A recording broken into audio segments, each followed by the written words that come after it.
Assalamualaikum warahmatullahi wabarakatuh. Bismillahirrahmanirrahim.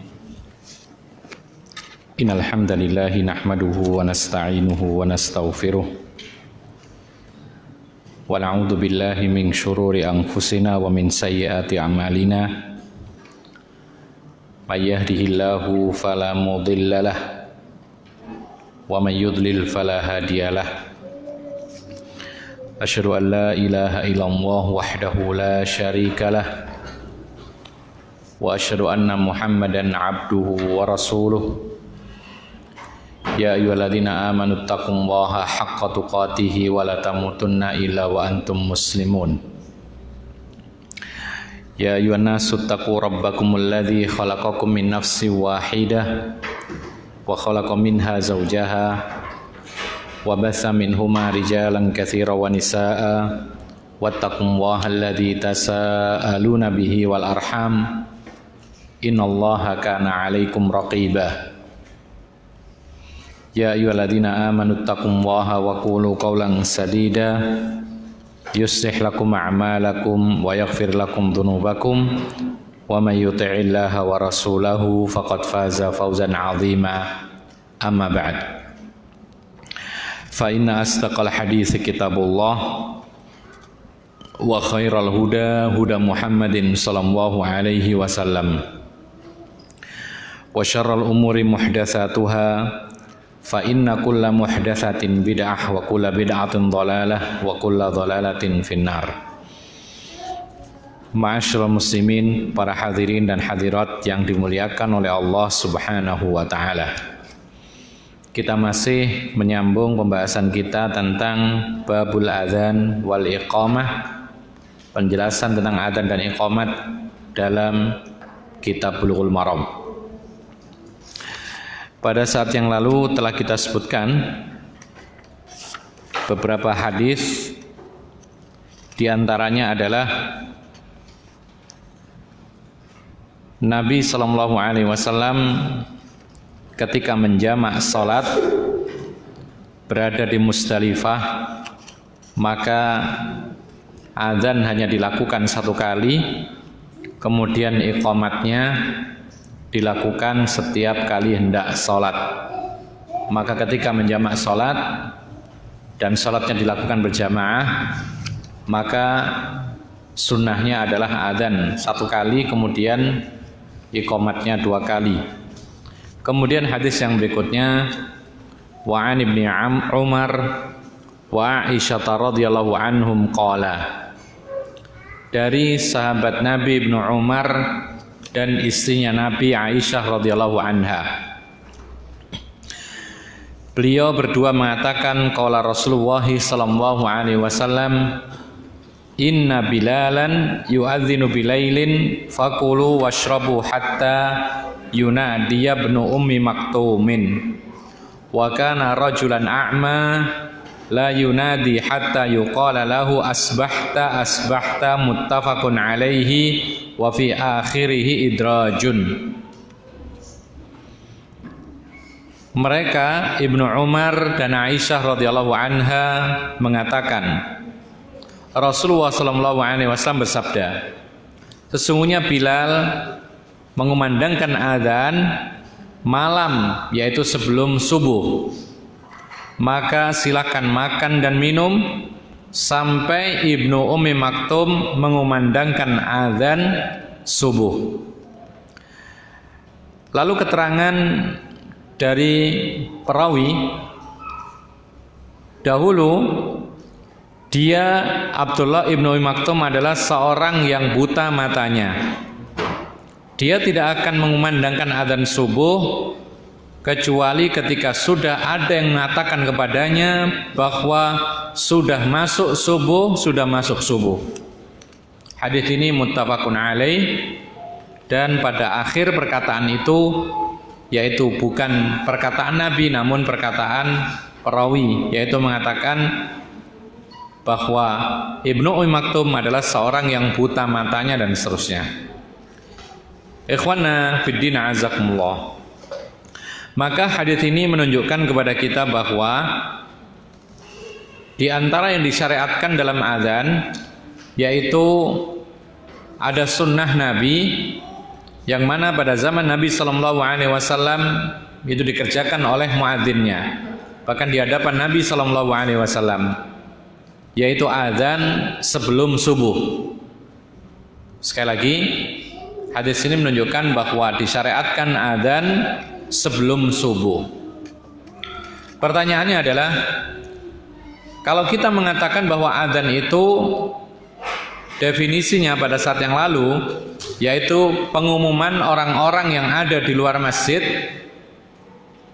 bahwa sekarang adalah masuk waktu sholat, lalu sekarang kenapa azan sebelum masuk waktu sholat subuh?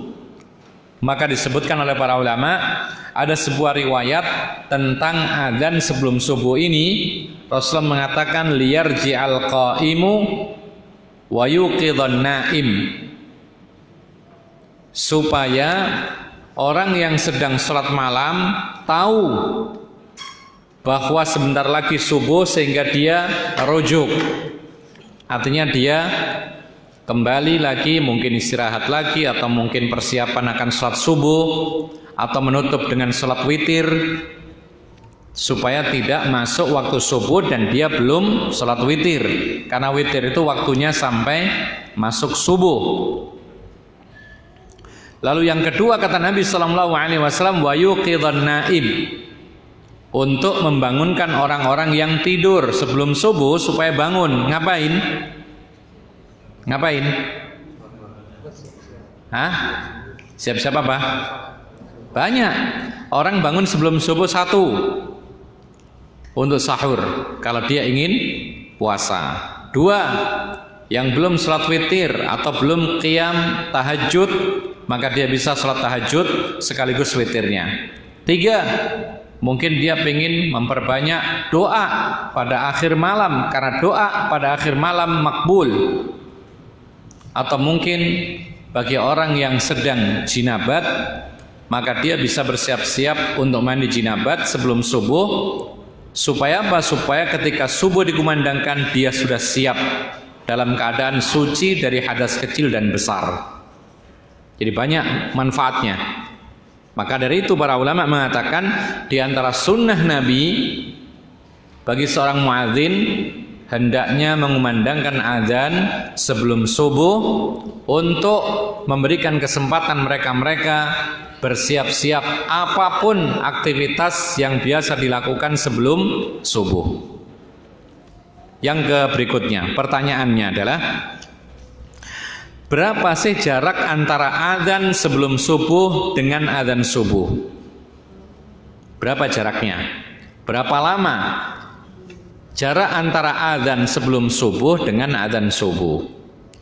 Ma'asyiral muslimin rahimakumullah,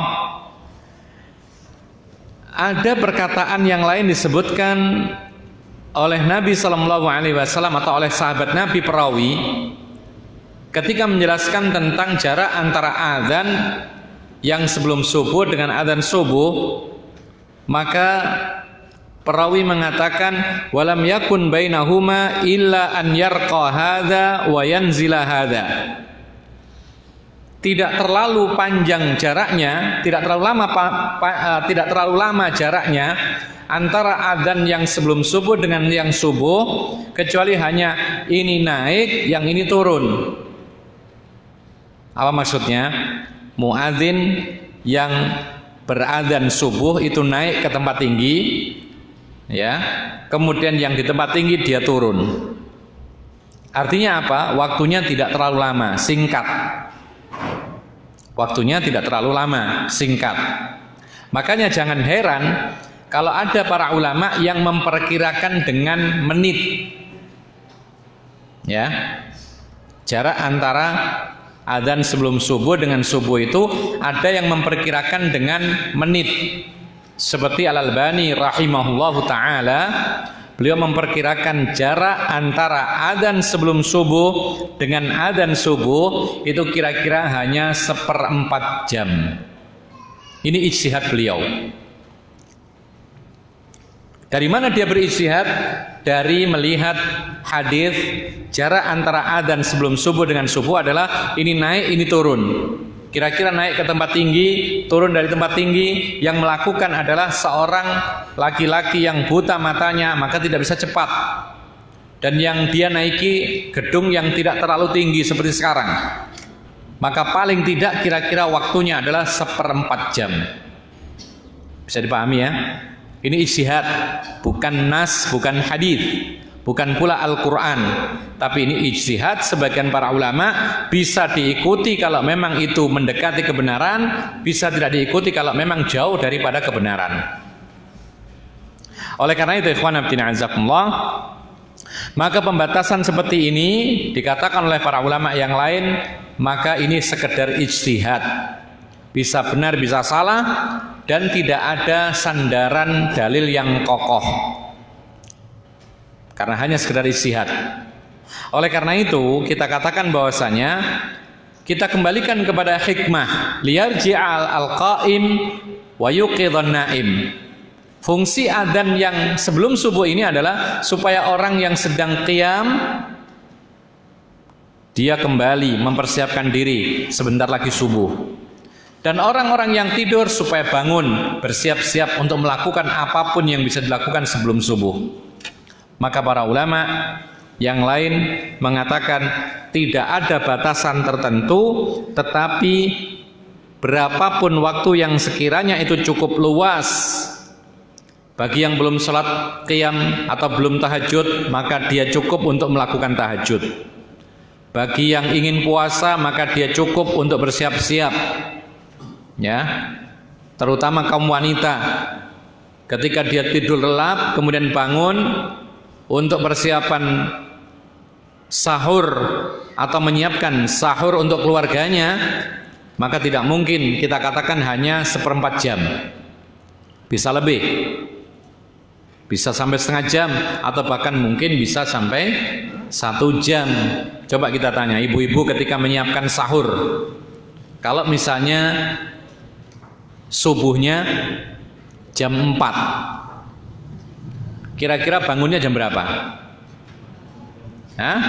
Jam 2, Masya Allah. Masa apa jam 2? Jam 3 paling enggak, ya kan? Atau kurang sedikit. Makan mungkin membutuhkan waktu 20 menit, setengah jam lah paling banyak. Atau mungkin masaknya cukup setengah jam. Makanya ibu-ibu kalau seandainya puasa Ramadan itu ada persiapan sebelum bangun, itu sudah ada masak atau makanan-makanan atau bahan-bahan yang siap. Misalnya hanya sekedar dihangatkan, atau misalnya dia setengah matang dimatangkan ketika dia bangun, atau hanya dihangatkan. Ini mempermudah. Supaya apa? Supaya istirahatnya pun juga cukup. Jangan kemudian ketika Ramadan, setiap Ramadan sudah tidurnya telat karena terawih dan semisal, jam 12 malam tidur, kemudian jam 1 sudah siap-siap masak sahur. Kasihan. Jadi tidak mengapa misalnya jam 3, atau mungkin kalau cukup lebih dari jam 3. Yang penting adalah dia cukup untuk menyiapkan makanan, minuman, sahur keluarganya, kemudian dimakan, kemudian azan subuh. Dan tidak ada jarak antara selesainya sahur dengan adzan subuh, kecuali adzan subuh itu tadi. Nah, ikhwan fillah azakumullah, oleh karena itu pendapat yang kuat dalam masalah ini adalah tidak ada batasan yang diikat oleh Nabi SAW jarak antara adzan sebelum subuh dengan adzan subuh, kecuali diperkirakan waktu itu cukup untuk persiapan, yaitu makan sahur, untuk kesempatan bagi yang belum tahajud serta witirnya, untuk persiapan mungkin orang-orang yang ingin mandi jinabat, atau persiapan dengan bersih-bersih diri dan semisalnya, maka sekiranya cukup, itulah waktu yang disediakan, disiapkan. Makanya kalau kita lihat di tempat kita yang adzan pertama itu kadang-kadang jam 3. Maka ini cukup luas, ketika bangun jam 3, kemudian orang bangun, kemudian bisa tahajud, bahkan masih bisa sahur, yang sahur dan semisalnya. Bahkan ada yang lelah dari tahajud, dia bisa istirahat lagi sedikit, tidak mengapa. Dan itu yang dilakukan di Makkah dan Madinah. Masjidil Haram dengan Masjid Nabawi, adzan pertama sebelum subuh itu kira-kira 1 jam sebelum subuh, baik di Mekah maupun di Madinah. Jadi orang-orang yang berada di sana cukup waktunya untuk sahur. Ya, kadang-kadang mereka ini tidak pulang ke rumah karena mereka ingin tinggal di masjid, maka mereka hanya keluar kemudian mencari warung-warung, dan itu butuh waktu, tidak mungkin 1/4 jam cukup karena kadang-kadang ngantri menunggu masakan disiapkan, paling tidak butuh waktu lebih dari setengah jam. Maka sekiranya lebih luas dan itu cukup untuk maslahatnya kaum muslimin, maka ini lebih baik. Ma'asyiral muslimina rahimakumullah. Ada permasalahan yang ketiga,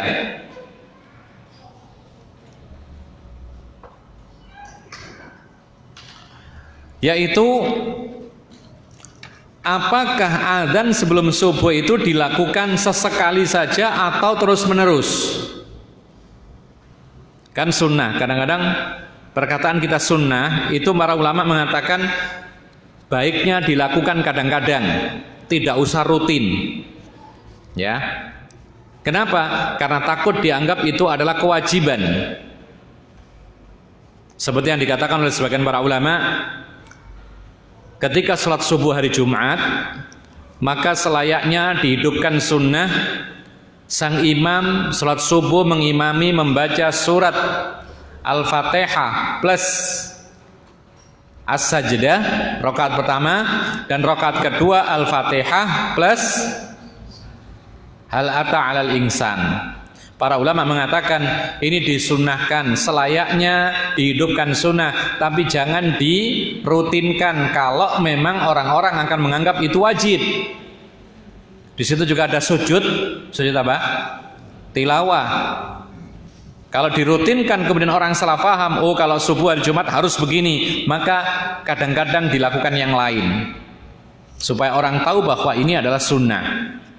Dulu ada anggapan di kampung kami atau di kota kami, ya, ada orang-orang desa itu mengatakan kalau hari Jumat sholat subuhnya 3 rakaat. Mereka menyangka bahwa sujud tilawah itu ya dapat 1 rakaat, lalu berdiri lagi, berarti dapat 1 rakaat. Kemudian rukuk dan sujud sebenarnya yang pertama dianggap yang kedua, lalu yang kedua dianggap yang ketiga. Maka saat itu para ulama mengatakan selayaknya sang imam menyelisihi kebiasaan sunnahnya supaya tidak salah paham. Nah, sekarang apakah untuk adzan sebelum subuh ini seperti itu kondisinya? Sesekali dilakukan, sesekali tidak. Untuk menjelaskan bahwasanya ini sunnah, jawabannya dikatakan oleh para ulama tidak layak adzan sebelum subuh itu dilakukan sesekali lalu kemudian libur. Artinya kalau adzan ya adzan terus, kalau tidak ya tidak. Ini maksudnya. Kenapa demikian? Disebutkan oleh para ulama bahwa Nabi SAW mengatakan la yaghurrannakum adzanu Bilalin fa innahu yu'adzinu bilail. Akhrajahul Bukhari. Jangan kalian keliru, tertipu dengan adzannya Bilal, karena adzannya Bilal itu malam sebelum subuh. Jangan dikira ini adalah subuh, tapi ini adalah adzannya Bilal sebelum subuh. Silakan apa? Tahajud, witir, sahur, istirahat dulu setelah qiyam, tidak mengapa. Jangan tertipu. Nah, dari sini para ulama mengatakan bahwa ada hadis yang lain Rasulullah mengatakan la yamna'annakum adzanu Bilalin minas sahur. Jangan sampai kalian itu tertahan dari sahur dengan mendengar adzannya Bilal, karena Bilal ini adzannya sebelum subuh. Disebutkan oleh para ulama seperti Fadilatul Syekh Muhammad bin Shalih Al-Utsaimin, beliau mengatakan selayaknya bagi muadzin apabila adzan sebelum subuh dia lakukan, maka jangan libur. Kenapa demikian? Karena kalau sekarang adzan, besok tidak adzan, pasti orang tertipu. Tuh, membingungkan. Ini kemarin adzan sebelum subuh, sekarang adzan tidak ada. Ini yang mana yang benar? Akhirnya mereka menganggap subuh itu belum subuh.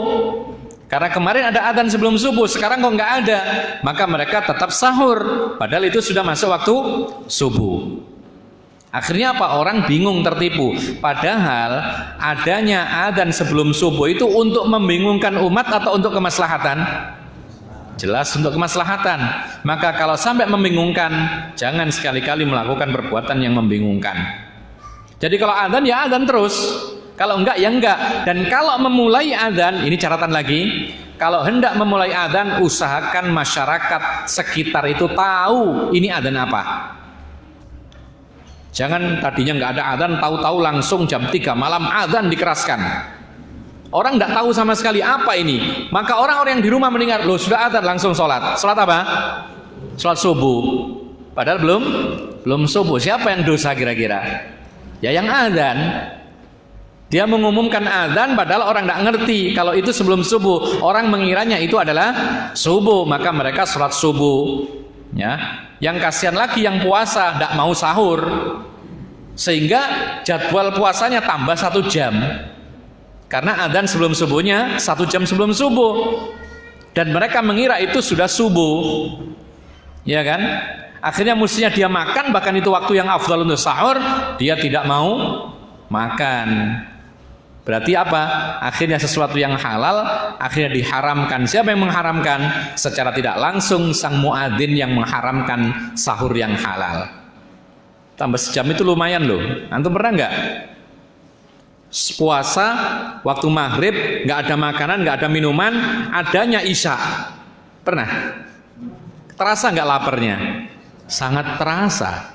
Luar biasa. Kita pernah mengalaminya ketika di kendaraan di tengah jalan di atas tol.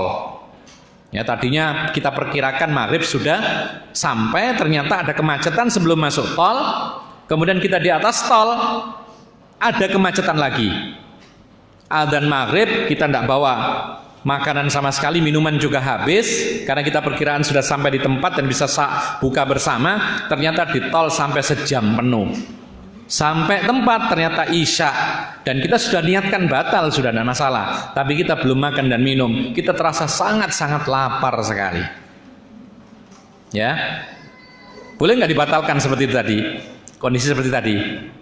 Ketika di jalan, kemudian macet, kemudian tidak ada makanan minuman, waktunya maghrib atau sebelum maghrib, boleh nggak dibatalkan? Perkiraan macetnya lama ini. Jawabannya kalau dia musafir boleh, kalau tidak maka dia harus bertahan. Ya, dan ini biasa dialami oleh sebagian saudara-saudara kita yang umroh, perginya itu pas Ramadan. Ya, itu otomatis tambah jamnya.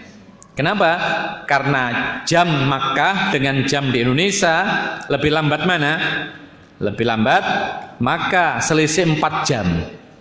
Sehingga kalau kita berangkat dari sini pagi dan kita sudah mulai menahan diri untuk puasa, maka di sana ditambahi 4 jam. Jadi sangat terasa sekali menahannya. Bagaimana, apakah harus ditahan? Tidak, kita musafir boleh dibatalkan. Boleh nggak ditahan? Boleh apabila tidak memudaratkan. Yang penting jangan ribut. Karena ada yang ribut gara-gara satu ini berusaha untuk menahan puasanya, tidak batal, yang satu makan enak-enakan gitu loh. Di pesawat gitu loh. Akhirnya apa? Bertengkar. Jadi tidak perlu bertengkar, dua-duanya boleh. Faminnas shaimu wa minnal muftir. Di antara kami, kata Nabi, ketika musafir ada yang berbuka, di antara kami ada yang tetap berpuasa. Falam ya'ibis shaimu 'alal muftir walal muftir 'alas shaim. Yang puasa tidak menyalahkan yang tidak puasa, yang tidak puasa tidak menyalahkan yang puasa. Sudah enak. Yang kuat ya silakan teruskan. Ya.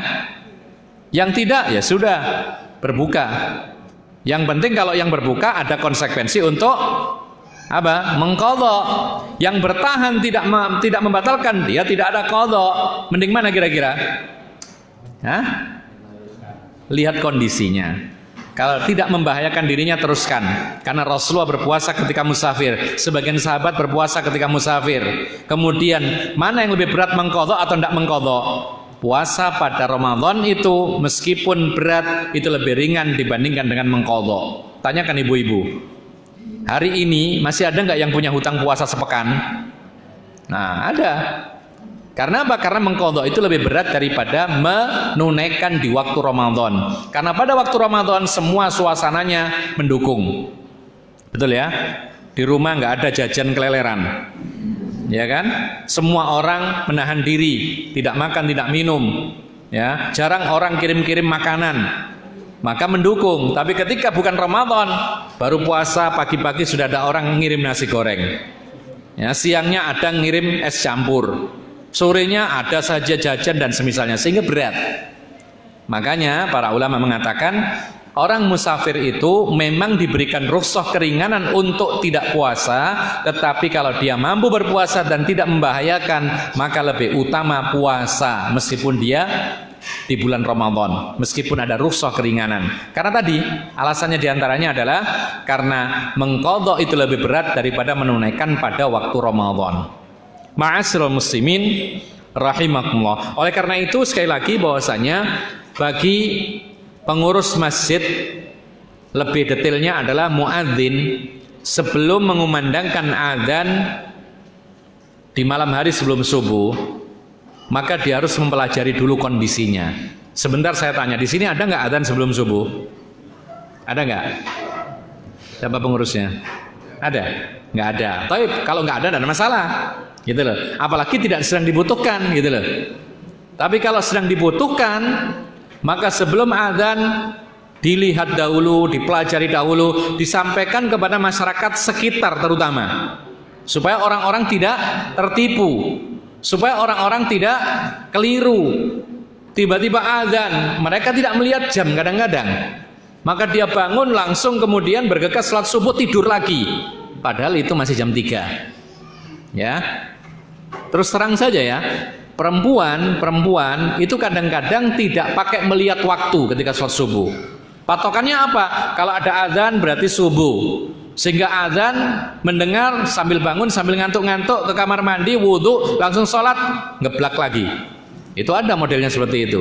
Lah kalau seperti ini, ketika langsung mendengar azan padahal azan itu tidak biasanya, maka mereka akan tertipu, disangka itu subuh padahal tidak. Jadi intinya adalah sebelum azan yang dilakukan ini sebelum subuh, maka hendaknya disampaikan kepada masyarakat yang ada di sekitar masjid, supaya apa? Supaya tidak menipu mereka. Dan Rasulullah SAW beliau mengumumkan kepada masyarakatnya saat Bilal adzan di malam hari. Makanya Rasulullah dalam hadis ini mengatakan, Inna Bilalan yu'adzinu bilailin. Wahai kaum muslimin, Bilal ini adzannya malam sebelum subuh loh ya. Dalam hadis yang lain, la yaghurrannakum, jangan sampai kalian keliru. Karena Bilal kalau adzan itu adalah adzannya sebelum subuh. Dan para ulama juga mengatakan, kalau memang adzannya 2 kali, sebelum subuh dan sesudah subuh, kalau bisa ada 2 muadzin yang berbeda suaranya. Ya. Ada khasnya. Oh ini suara siapa? Bilal. Oh berarti belum subuh. Oh ini suara siapa? Abdullah ibnu Maktum. Oh berarti sudah subuh. Jadi orang tidak akan keliru. Kalau yang adzan adalah Bilal, oh ya sudah, ini belum subuh, bisa sahur dulu. Kalau yang adzan Abdullah ibnu Maktum, oh ini adalah sudah subuh. Demikianlah Rasulullah SAW membagi, ini Abdullah ibnu Maktum adzan pada waktu subuh, ini Bilal adzan sebelum subuh. Ma'asyiral muslimin rahimakumullah, disebutkan oleh para ulama bahwa untuk menjadi muadzin tidak disyaratkan sehat fisik. Ya, untuk menjadi adzan atau untuk menjadi muadzin itu tidak ada syarat harus sehat fisiknya. Kenapa demikian? Karena Rasulullah mengangkat muadzin seorang yang buta matanya. Bahkan ini padahal cacat seperti ini atau penyakit seperti ini berkaitan langsung dengan keabsahan adzan. Karena adzan itu ada waktu.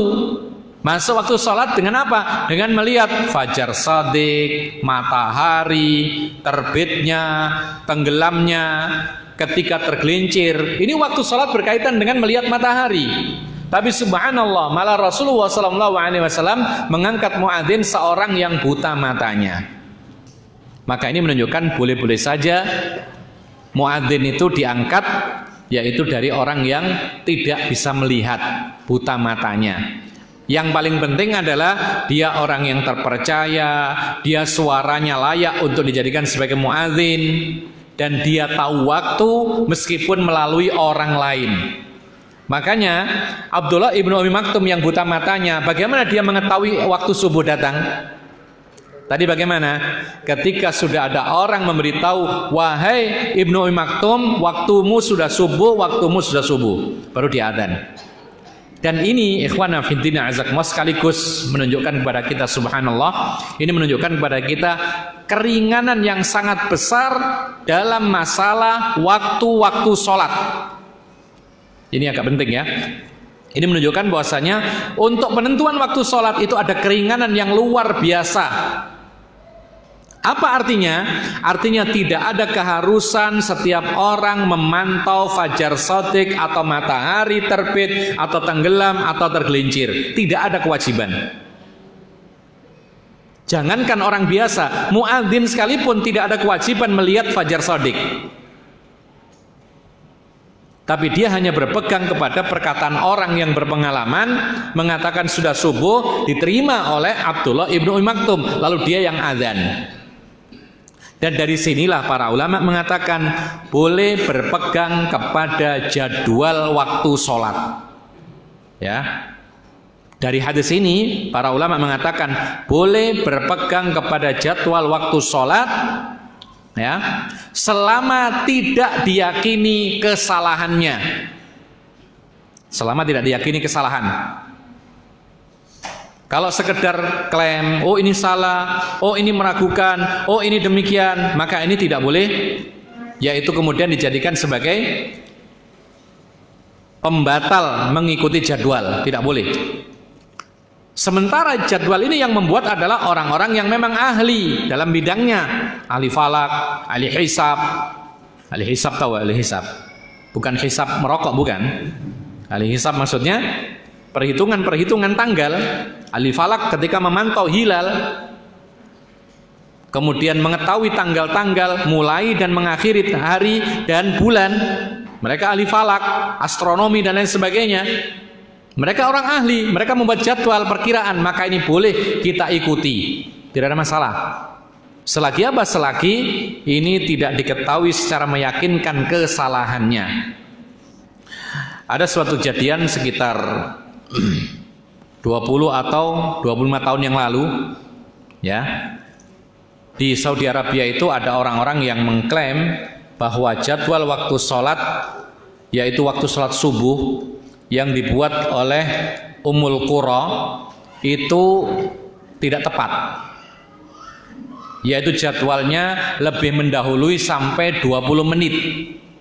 Itu sudah 25 tahun yang lalu. Saat itu mufti umumnya adalah Fadilatul Syekh Abdul Aziz Ibnu Baz rahimahullah. Maka sampailah kabar ini ke telinga beliau. Beliau orang yang buta, tapi dia berilmu. Sampailah kabar ke beliau bahwasanya ada orang-orang yang membuat statement bahwa waktu sholat subuh lebih awal dari sebenarnya sampai 20 menit. Bahkan ada yang mengatakan sampai 25 menit. Sehingga gaduh, terjadi kegaduhan. Sementara orang dari sejak dahulu ratusan tahun itu berpegang kepada jadwal yang dibuat oleh Ummul Qura, ahlinya. Ya, tiba-tiba ada orang buat statement begini, kemudian orang gaduh, ribut, akhirnya apa? Syekh bin Baz mengundang orang-orang ahli, para ulama. Mereka ahli agama dan ahli falak. Maka Syekh bin Baz mengutus mereka-mereka untuk memantau selama beberapa lama, tidak hanya sehari ya, tidak hanya sehari, beberapa lama. Ada yang mengatakan sebulan, ada yang mengatakan sampai 2 bulan. Jadi ditugaskan di tempat-tempat yang strategis, di tempat-tempat yang jauh dari cahaya, di tempat-tempat yang jauh dari pepohonan, di tempat-tempat jauh dari asap, di tempat-tempat yang jauh dari gedung-gedung bertingkat, ditugaskan untuk memantau fajar shadiq. Setelah itu mereka semua datang melaporkan bahwa jadwal waktu sholat terutama subuh yang dibuat oleh Ummul Qura ternyata tidak meleset, benar. Maka kemudian Fadilatul Syekh Abdul Aziz Ibnu Baz memfatwakan bahwa jadwal sholat subuh yang dibuat oleh Ummul Qura tidak salah. Kemudian fatwa ini disebarkan, kemudian kegaduhan hilang, reda, ya. Kemudian beberapa tahun kemudian, tidak lama, sekitar 7 tahunan yang lalu, gaduh lagi. Ketika Fadilatul Syekh Ibnu Baz meninggal dunia, lalu terjadilah kegaduhan lagi, ada orang-orang yang membuat statement demikian lagi. Kemudian Fadilatul Syekh Mufti yang berikutnya, yaitu Abdul Aziz Al-Syekh gantinya, maka beliau mengutip fatwanya Ibnu Baz, disebarluaskan lagi. Kemudian kegaduhan ini reda, tapi tidak hilang, masih ada kegaduhan, dan itu sampai di negeri kita. Sehingga ikhwan fillah azakumullah, kita katakan bahwasanya, dan ternyata mereka yang mengatakan bahwa waktu salat subuh kita ini mendahului dari sebenarnya 20 menit dan semisalnya, ternyata mereka memantau hanya sekali atau 2 kali saja. Tidak seperti yang ditugaskan oleh Syekh bin Baz, itu berhari-hari sampai sebulan dan semisal. Dan ternyata laporan mereka adalah benar, tidak salah. Nah, dibandingkan dengan yang memantau hanya sekali 2 kali, itu pun kadang-kadang bisa jadi mungkin dia tidak tepat. Bahkan ketika rombongan memantau, semuanya ragu-ragu, artinya tidak yakin bahwa ini fajar shadiq atau fajar kadzib. Dan memang dikatakan oleh Fadilatul Syekh Muhammad Ibnu Shalih Al-Utsaimin, karena memang memantau fajar shadiq itu memang ada kesulitan, sebagaimana sulitnya memantau fajar kadzib pada saat akhir-akhir ini. Kenapa? Karena banyak langit itu dipengaruhi oleh awan, asap kabut yang tebal, pohon-pohon yang tinggi, lampu-lampu buatan, sehingga di sana orang menyalakan lampu dikira itu fajar shadiq. Bisa jadi padahal fajar shadiq sudah muncul sejak setengah jam yang lalu. Bisa jadi, karena fajar shadiq itu samar. Makanya para ulama mengatakan bahwa ini menunjukkan bahwa tidak ada kewajiban kita masing-masing untuk memantau fajar shadiq. Tidak ada.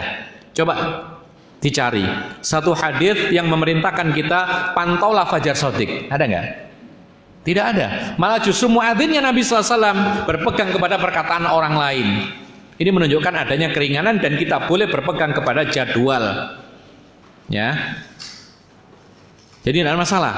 Apalagi yang memberikan kritikan ini, ketika kita tanya, engkau memantaunya kapan? Sebulan yang lalu. Loh, terus sekarang bagaimana? Engkau nggak foto lagi? Ya sudah, dibuat sekarang ini ditambahi 20 menit. Berarti patokannya tetap jadwal ditambah lagi 20 menit. Mestinya kan dia memantau setiap mau sholat, kan memantau. Dan ini tidak pernah dilakukan oleh Nabi. Setiap kali sholat memantau fajar shadiq. Akhirnya kesulitan sendiri. Gitu loh. Kemudian juga para ulama membahas tentang selesainya sholat subuh itu adalah waktu ghalas. Perhatikan ini memperkuat pendapat bahwasanya tidak mengapa berpegang kepada jadwal. Selesainya waktu sholat subuh itu adalah Rasulullah biasa melakukan sholat subuh selesainya waktu ghalas. Waktu ghalas itu kalau tidak ada penerangan buatan, itu kalau kita duduk dengan orang baru mengenali wajahnya, tapi kalau dari jauh tidak bisa kenal, itu waktu ghalas, masih gelap-gelap terang. Nah, itu kalau kita praktekkan adzan sesuai jadwal, ya, adzan sesuai jadwal, lalu menunggu waktu berapa menit kira-kira komatnya?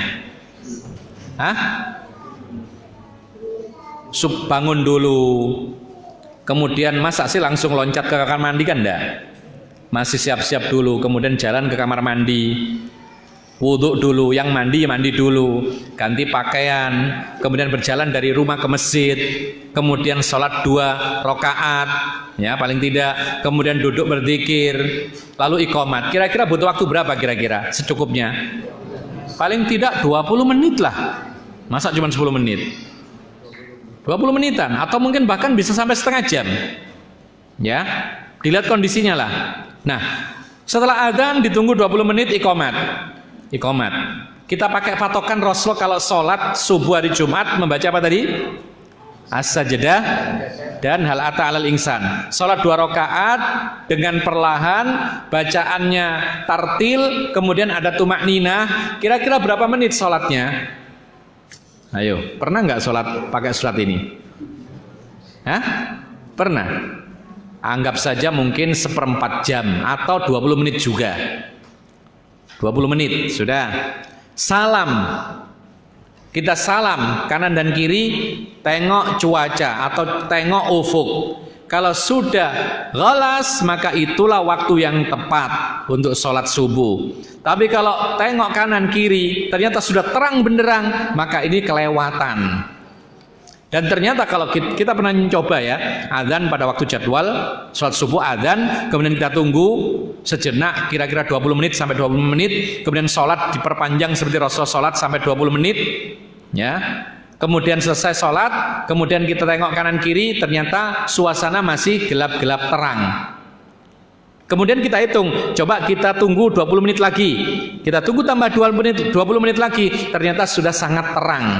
Bukan ghalas lagi, karena ghalas itu dikatakan oleh para ulama ikhtilatu dhulumatil lail wa dhiya'is subhi. Ghalas itu adalah campurnya antara kegelapan malam dengan terbitnya fajar.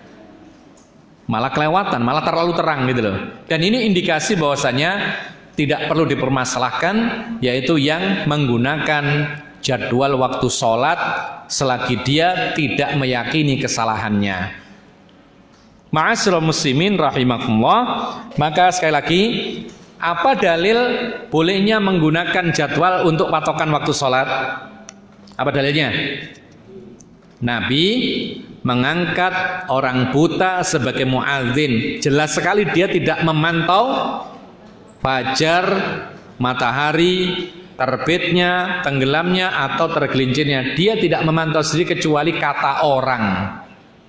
Orang ini terpercaya dan orang di sini terwakili dengan jadwal, karena yang membuat jadwal ini orang, dan mereka adalah orang-orang yang thiqah, terpercaya dan memang ahli di bidangnya, tidak perlu dipermasalahkan. Ya, akhirnya bingung, terutama Ramadan. Mereka ketika Ramadan bingung, ketika ditunda 20 menit adzannya bagaimana, kemudian mereka adzannya sama dengan jadwal. Kemudian sholatnya tapi mereka masih boleh makan. Kemudian sholatnya ditambahi setengah jam. Nah, maka repot. Bagaimana dengan yang di rumah yang tidak tahu apa-apa? Akhirnya oleh karena itu, ketika ini masih meragukan, kembali kepada jadwal, tidak ada masalah. Kecuali kalau sudah dibahas kemudian diputuskan ya oleh hukam, oleh waliul amr bahwasanya ya benar bahwasanya waktu subuh yang jadwal itu menyelisih yang benar, maka mari kita tambah 20 menit, kita sami'na wa ata'na. Tapi kalau tidak demikian, maka kita kembali ke jadwal, tidak ada masalah sebagaimana yang dikatakan oleh para ulama. Kemudian ikhwan fillah azakumullah, wa an ibni Umar radhiyallahu anhuma anna Bilalan adzana qabla al-fajri fa amarahu an-nabiy sallallahu alaihi wasallam an yarji'a fayunadiya ala innal 'abda nama, rawahu Abu Dawud wa dha'afa. Ada sebuah hadis dari Ibnu Umar, semoga Allah meridainya. Beliau mengatakan bahwa Bilal adzan sebelum subuh, ini sama dengan tadi. Maka Nabi sallallahu alaihi wasallam menyuruh untuk kembali, tidak usah adzan dulu. Lalu Rasulullah mengatakan bahwasanya ketahuilah wahai Bilal bahwa hamba-hamba Allah sekarang sedang tidur. Hadis ini diriwayatkan oleh Abu Dawud, tetapi hadis ini didhaifkan, dinyatakan lemah oleh Abu Dawud. Jadi kenapa dhaif? Karena hadis ini termasuk mursal.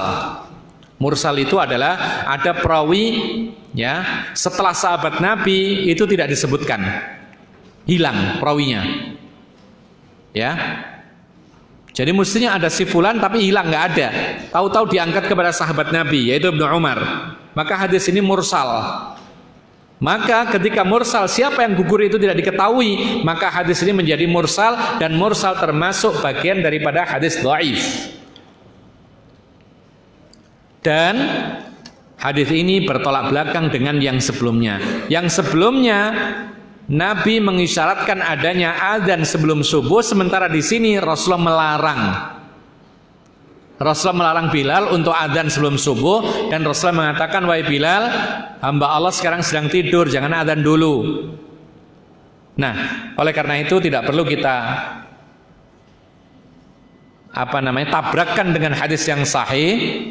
Kita katakan bahwasanya adzan sebelum subuh itu memang sunnah, tetapi penuh dengan syarat. Diantaranya adalah harus diberitahukan kepada masyarakat sekitar masjid, dan untuk kemaslahatan kemudian jaraknya jangan terlalu dekat, karena fungsinya adalah untuk membangunkan orang tidur dan untuk mempersiapkan orang-orang yang sudah bangun. Kemudian ikhwan fillah azakumullah, kalau seandainya hadis ini dianggap sahih, maka hadis ini bisa dikatakan mansukh dengan hadis yang sebelumnya, atau hadis itu yaitu dianggap mauquf.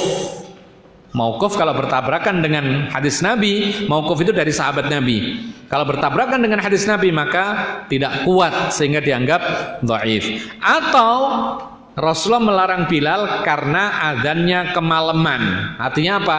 Terlalu apa istilahnya?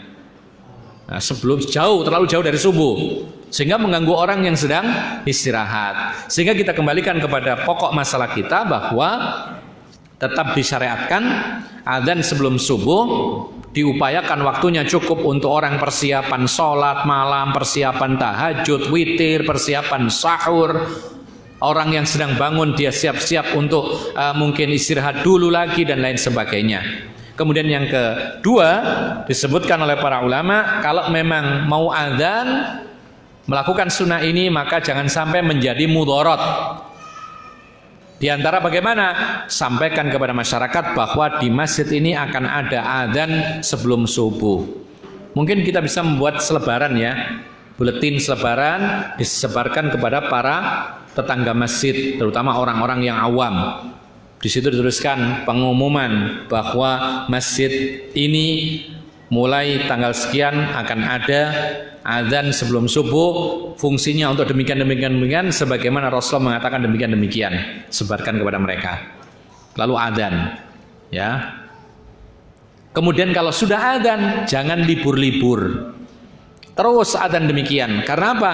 Karena orang akan tertipu kalau sekali adzan sekali tidak. Kemudian ikhwan fillah azakumullah, berikutnya wa an Abi Sa'id Al-Khudri radhiyallahu anhu qala Rasulullah sallallahu alaihi wasallam idza sami'tumun nidaa faqulu mithla ma yaqulul muadzinu muttafaqun alaih. Bismillah.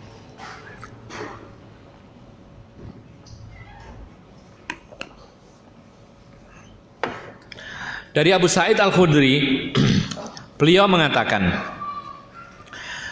Rasulullah SAW bersabda, apabila kalian mendengar adzan dikumandangkan, maka ucapkan seperti apa yang diucapkan sang muadzin.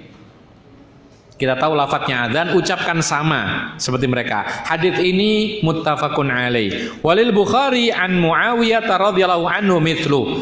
Dan dalam riwayat Bukhari dari Muawiyah ada hadis yang sama dengan ini. Wali Muslimin an Umar, dalam riwayat Muslim dari Umar bin Khattab fi fadlil qawli kama yaqulul muadzin kalimatan siwal hay'alataini, tentang keutamaan mengucapkan sama dengan ucapan muadzin, satu kalimat demi satu kalimat kecuali dua hayya 'ala.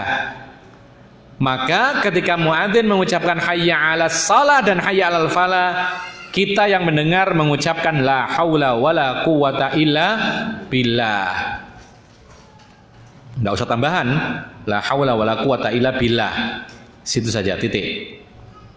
Ikhwana fiddin azakumullah. Maka hadis ini menunjukkan kepada kita bahwa di antara sunnah-sunnah orang yang mendengar adzan, ya nanti akan ada sunnah yang lain seperti doa, sholawat, dan yang semisal. Maka kita dianjurkan untuk mengikuti sang muadzin. Ya. Faqulu mithla ma yaqulul muadzin. Pertanyaannya sekarang, mengikuti sang muadzin berarti sama dengan adzan juga. Sama-sama adzan gitu. Kalau muadzin mengatakan Allahu Akbar, Allahu Akbar, Allahu Akbar, Allahu Akbar, begitu juga. Hah? Tidak. Rasulullah mengatakan faqulu, bukan fa'adzinu. Rasulullah mengatakan ucapkan, bukan adzanlah juga. Ini bedanya. Jadi yang diperintahkan adalah mengucap saja biasa, bukan adzan sama dengan muadzin, tapi ucapkan kalimat yang sama dengan yang diucapkan oleh muadzin. Jadi biasa mengatakan Allahu Akbar, Allahu Akbar, asyhadu an la ilaha illallah, dan seterusnya. Itu mengucapkan. Nah, kemudian ikhwan fillah azakumullah, kecuali hayya 'alas shalah dan hayya 'alal falah, maka kita mengikuti dengan la haula wala quwata illa billah. Adapun tambahan al-'aliyyil 'azim, maka ini kami tidak mengetahui, yaitu dasarnya. Bagi yang mengetahui silakan disampaikan, maka kita akan mengikutinya. Ya, tapi kalau tidak, maka tidak perlu kita mengamalkannya. Karena Rasulullah mengatakan man 'amila 'amalan laisa 'alaihi amruna fawarat. Barang siapa mengamalkan suatu amalan yang tidak ada dasarnya dari kami, maka amalan tersebut tertolak. Kalau ada yang mengatakan, loh itu bagus itu, ada tambahan hil 'aliyyil 'azim, ya itu bagus. Ditanya, loh kok sebenarnya bagus? Kan maknanya bagus, kan itu lebih banyak, berarti lebih bagus. Kita katakan banyak atau lebih banyak itu belum tentu lebih bagus. Salat maghrib 10 rakaat bagus nggak? Banyak kan? Tapi ternyata nggak bagus karena tidak sesuai dengan sunnah Rasul. Bahkan urusan dunia pun kadang-kadang yang lebih banyak itu malah nggak bagus. Malah itu dianggap hal yang negatif. Coba ada orang, ya, jarinya ada 20, jarinya ada 20. Sementara orang yang biasa jarinya 10, kan lebih bagus. Jari 20 itu, kita katakan tidak, yang lebih banyak itu belum tentu lebih bagus. Ini kelainan kan gitu. Sama dengan ibadah juga demikian. Ikhwana fiddin azakumullah. Maka ketika muadzin mengucapkan hayya 'alas shalah dan hayya 'alal falah, jawabannya adalah la haula wala quwata illa billah. Ada beberapa permasalahan yang disebutkan oleh para ulama dalam bab ini. Ya, dalam bab ini. Satu, kalau muadzin adzan kan di situ disebutkan bahwa yang mendengar itu mengikuti. Nah, sekarang pertanyaannya sekarang, apakah sang muadzin itu juga mengikuti ucapan dia sendiri? Hah? Rasulullah mengatakan idza sami'tum, kalau kamu mendengar, orang yang adzan mendengar gak adzannya sendiri? Mendengar. Berarti dia mengucapkan juga. Gimana ini? Kita katakan bahwa Rasulullah mengatakan kalau kamu mendengar adzan, maka ucapkan sama dengan ucapan muadzin. Nah, sekarang orang yang adzan, apakah dia dianjurkan juga mengucapkan sama dengan kalimat adzan tadi karena dia ikut mendengar juga? Kok tidak, dari mana? Nah, ya kan dia mendengar juga. Rasulullah mengatakan idza sami'tum, kalau kamu mendengar. Yang adzan mendengar gak? Nah, berarti kan juga mengucap. Hah? Karena dia memanggil. Taib. Jawabannya adalah tidak disyariatkan bagi sang muadzin untuk mengikuti adzannya sendiri. Dengan beberapa alasan. Yang pertama, lam yarid anin Nabi sallallahu alaihi wasallam wa ashabi. Tidak ada dalil. Ini paling enak jawabannya sudah. Ya. Orang yang beriman dengan dalil seperti ini pasti puas. Cuman orang yang banggel enggak puas. Tahu banggel? Pendebat. Itu enggak puas dengan demikian. Biasanya mintanya dalil akal. Ya, nanti kita kasih dalil akal yang benar. Jadi kalau secara dalil tidak ada dalilnya, muadzin itu menjawab adzannya dirinya sendiri. Ini satu. Yang kedua, Allah Subhanahu wa taala telah membagi. Muadzin tugasnya adzan, dia dapat pahala adzan, sementara yang mendengar tidak adzan, dia dapat pahala menjawab adzan. Allah Maha Adil. Kan tidak mungkin semua adzan. Ya.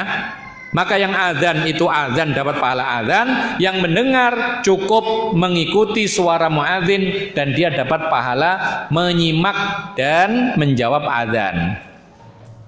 Ini yang kedua. Yang ketiga, ada sebuah kaidah, al-masyghulu la yushghalu. Apa artinya? Ada yang tahu? Al-masyghul la yushghalu.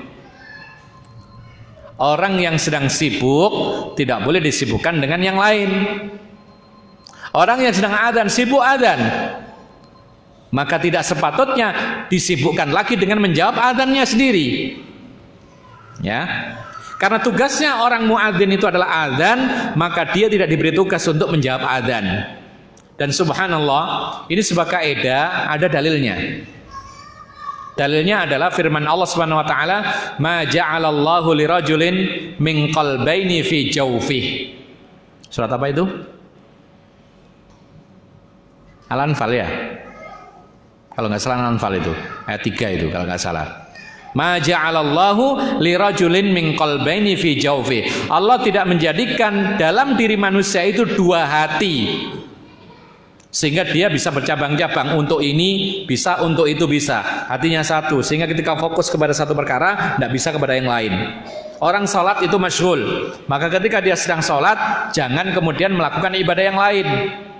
Ya, dia sedang sholat lalu kemudian dia apa misalnya melakukan ibadah yang lain.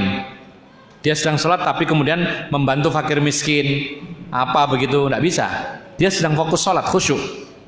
Nah, oleh karena itu al-masyghulu la yushghalu, orang yang sedang fokus sibuk kepada satu pekerjaan tidak boleh disibukkan dengan yang lain. Bahkan dalam urusan dunia pun juga demikian. Antum sedang bekerja menjadi pegawai negeri, ngajar, ya, guru, kemudian bekerja menjadi pegawai pabrik, nggak bisa. Ya, satu fungsi. Karena hati manusia cuma satu. Baik. Kemudian ikhwan fillah azakumullah, masalah yang kedua dalam bab ini, yaitu apa hukumnya menjawab adzan. Kan perintah tadi, faqulu. Ini berlaku bukan hanya laki-laki ya, perempuan juga demikian. Kan perintah Nabi, ucapkanlah kalau kamu mendengar azannya muadzin, ucapkanlah sama dengan perkataan muadzin. Pertanyaannya sekarang, menjawab azan itu hukumnya apa? Nah, awas lo ya. Kalau wajib berarti banyak sekali yang dosa. Ya kan? Karena banyak orang yang ketika azan lewat saja, pakai motor, pakai mobil. Ya kan? Orang tetap aktivitas, orang tetap ceramah. Bahkan kadang-kadang kita ketika waktu azan terdengar, kita tetap melanjutkan ucapan kita.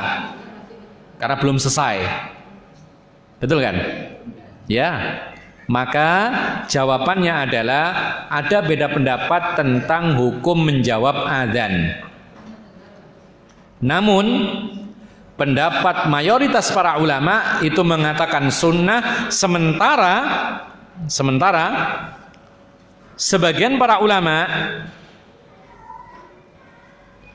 dari kalangan mazhab Hanafi itu menyebut bahwa menjawab adzan itu wajib. Kita lihat alasan dulu yang mewajibkan apa. Alasannya karena itu perintah Nabi dan hukum asal perintah adalah wajib. Perhatikan. Alasannya adalah menjawab adzan itu perintah Nabi dan hukum asal perintah itu adalah wajib. Berarti kalau nggak jawab adzan, dosa. Alangkah banyaknya kita ini yang berdosa setiap hari. Terus terang saja, karena kadang-kadang kita ini sedang ngobrol, kemudian ada adzan lewat. Bahkan kadang-kadang dalam satu hari, dalam satu waktu sholat itu adzan dari masjid kanan, kiri, depan, belakang, dan tidak kita jawab semua. Kadang-kadang, karena kita sibuk. Ya. Jadi dalilnya adalah patokannya. Karena menjawab adzan itu adalah perintah Nabi dan hukum asal perintah itu adalah wajib. Namun ikhwan fillah azakumullah, pendapat yang lebih benar adalah pendapat mayoritas para ulama, dan pendapat tadi itu dianggap pendapat yang syadz, nyeleneh, tidak cukup kuat untuk melawan pendapat yang menyunahkan. Taib, hukum asal itu wajib karena perintah, bagus. Bagi yang mengatakan itu sunnah, harus mempunyai dalil yang lebih kokoh mengarahkan dari hukum asal kepada hukum cabang. Dari hukum asal dipalingkan kepada hukum yang lebih rendah. Maka mayoritas para ulama mengatakan bahwa ada dalil lain yang memalingkan hukum asal kepada hukum sunnah. Ini penting ya ikhwan, supaya antum tidak keliru. Jadi menjawab azan itu hukumnya tidak sampai wajib, tapi hukumnya sunnah. Kenapa demikian? Memang ada perintah, tapi di sana ada dalil yang lain memalingkan perintah ini dari wajib kepada sunnah. Apa itu? Riwayat Muslim. Ada hadis riwayat Muslim bahwasanya Nabi SAW pernah mendengar azan, maka tatkala muadzin mengucapkan Allahu Akbar, Rasulullah mengatakan alal fitrah. Apa maksudnya? Orang yang mengatakan kalimat Allahu Akbar itu berada di atas fitrah. Paham nggak maksudnya? Artinya apa? Rasulullah tidak menjawab Allahu Akbar. Bisa dipahami dulu? Bisa nggak ini? Khawatirnya belum paham. Hah? Bisa ya? Apa maksudnya? Rasulullah tidak menjawab Allahu Akbar, namun menjawab dengan alal fitrah. Jadi ketika ada muadzin sedang azan Allahu Akbar, Rasulullah tidak menjawab Allahu Akbar, tapi Rasulullah mengatakan alal fitrah. Artinya apa? Orang yang mengatakan demikian sedang berada di atas fitrah. Karena memang Allah itu maha besar gitu loh. Ya. Kemudian kelanjutannya ketika muadzin mengucapkan asyhadu alla ilaha illallah, Rasul tidak menjawab dengan kalimat yang sama, tapi Rasulullah malah mengatakan kharajta minan nar, engkau pasti akan keluar dari neraka. Jadi orang yang mengucapkan kalimat syahadat seperti muadzin ini, maka dia pasti keluar dari neraka suatu saat, andaikan dia masuk ke dalam neraka, dan itu menyelamatkan seorang dari api neraka. Apa artinya? Rasulullah tidak menjawab sama asyhadu alla ilaha illallah, tapi Rasulullah mengatakan kharajta minan nar. Dalam riwayat yang lain, ketika ada muadzin mengatakan asyhadu alla ilaha illallah, Rasulullah mengatakan wa ana, saya pun juga demikian. Rasul tidak menjawab asyhadu alla ilaha illallah, tapi Rasulullah mengatakan saya juga sama, yaitu seperti engkau wahai muadzin. Ini menunjukkan kepada kita bahwa menjawab azan itu hukumnya tidak sampai kepada taraf wajib, tetapi itu sunnah. Tapi bukan berarti kemudian wah alhamdulillah ini enak, ini sunnah, tidak penting. Tidak, justru kita lakukan karena ini sunnah, penting, jangan sampai ditinggalkan kalau mampu, gitu loh. Ya, baik. Ada masalah yang keberapa sekarang? Dari hadis ini saja. Masalah yang ketiga. Ada masalah yang ketiga. Apakah disyariatkan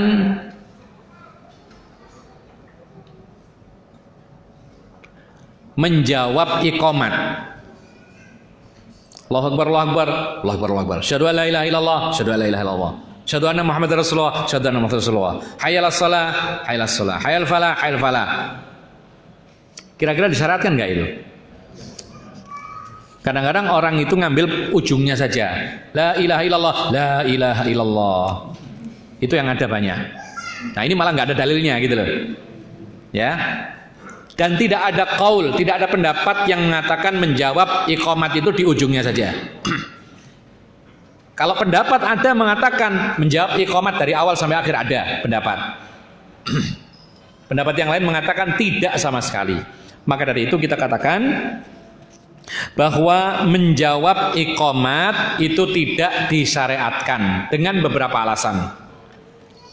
Menjawab iqamat dari awal sampai akhir tidak disyariatkan, dan kita punya beberapa alasan. Satu, li'annahu lam yarid anin Nabi sallallahu alaihi wasallam wa lam yunqal anis sahabati radhiyallahu anhum. Alasan yang pertama, tidak pernah ada dalil dari Nabi dan tidak ada keterangan dari para sahabat Nabi.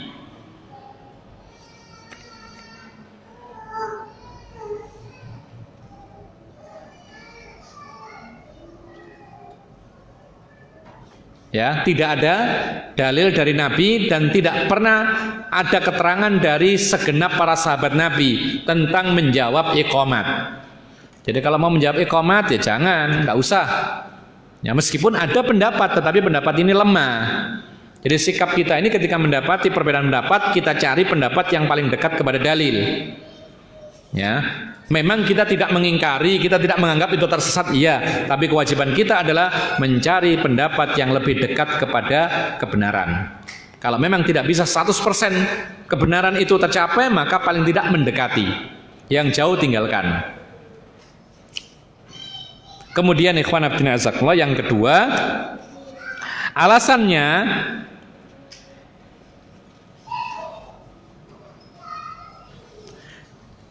karena iqamat itu berbeda dengan adzan. Ketika adzan itu yang disyariatkan adalah tarassul, perlahan-lahan. Sementara iqamat itu yang disyariatkan adalah cepat. Jadi kalau adzan itu pelan, kalau iqamat cepat, dan itu sesuai dengan fungsinya. Adzan untuk apa? Pengumuman orang-orang yang masih tidur, orang-orang yang ada di rumah, orang-orang yang sedang bekerja. Adzan layaknya dengan suara yang perlahan, agak lama adzannya. Sementara iqamat untuk apa? Memberitahu orang yang sudah ada di masjid untuk mulai sholat, tidak perlu panjang-panjang. Maka ijabatul muqimi la yumkin, maka menjawab iqamat itu tidak mungkin karena iqamat itu dilakukan dengan cepat. Coba antum praktekkan. Makanya tadi ada orang yang menjawabnya cuman ujungnya saja, karena ketika dari awal tidak bisa ngikuti Allahu Akbar, syahadu an la ilaha illallah, coba diikuti, bisa nggak? Sulit, ya kan?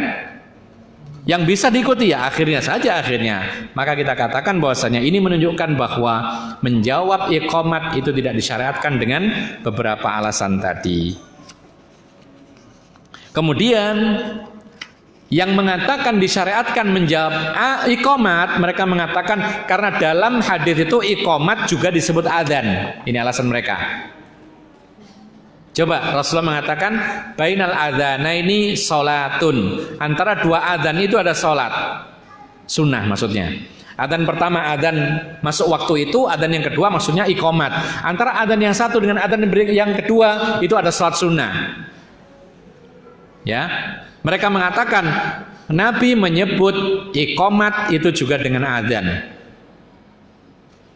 Rasul mengatakan juga dalam hadis yang lain, la yuraddud du'a bainal adzanain. Doa yang dipanjatkan antara dua adzan itu tidak akan ditolak oleh Allah. Adzan pertama adalah adzan yang sesungguhnya, yang kedua disebut iqamat. Tapi Nabi menyebutkan adzan juga. Berarti iqamat juga disebut adzan. Nah, kalau iqamat disebut adzan, berarti kita dianjurkan untuk mengikuti iqamat atau menjawab iqamat. Tapi dalil ini kurang tepat karena Nabi mengatakan idza sami'tumun nida, adzan seruan, ya, maka para ulama mengatakan yang dimaksud dengan nida itu adalah al-adzan al-ma'ruf, adzan masuknya waktu, adzan bukan iqamat. Karena Rasulullah ketika menyebut adzan nida itu adalah maksudnya adzan bukan iqamat. Bahkan yang disebut nida itu bukan iqamat. Kalau disebut nida itu mesti adzan artinya, bukan iqamat. Karena iqamat tidak disebut nida. Nida itu artinya panggilan. Sementara iqamat itu bukan disebut nida. Yang disebut nida panggilan itu adalah adzan yang sesungguhnya. Maka dengan ini menjadi kokoh pendapat yang mengatakan bahwa tidak disyariatkan menjawab apa tadi? Iqamat. Disyariatkan atau tidak? Tidak disyariatkan dengan beberapa alasan tadi. Masalah yang berikutnya,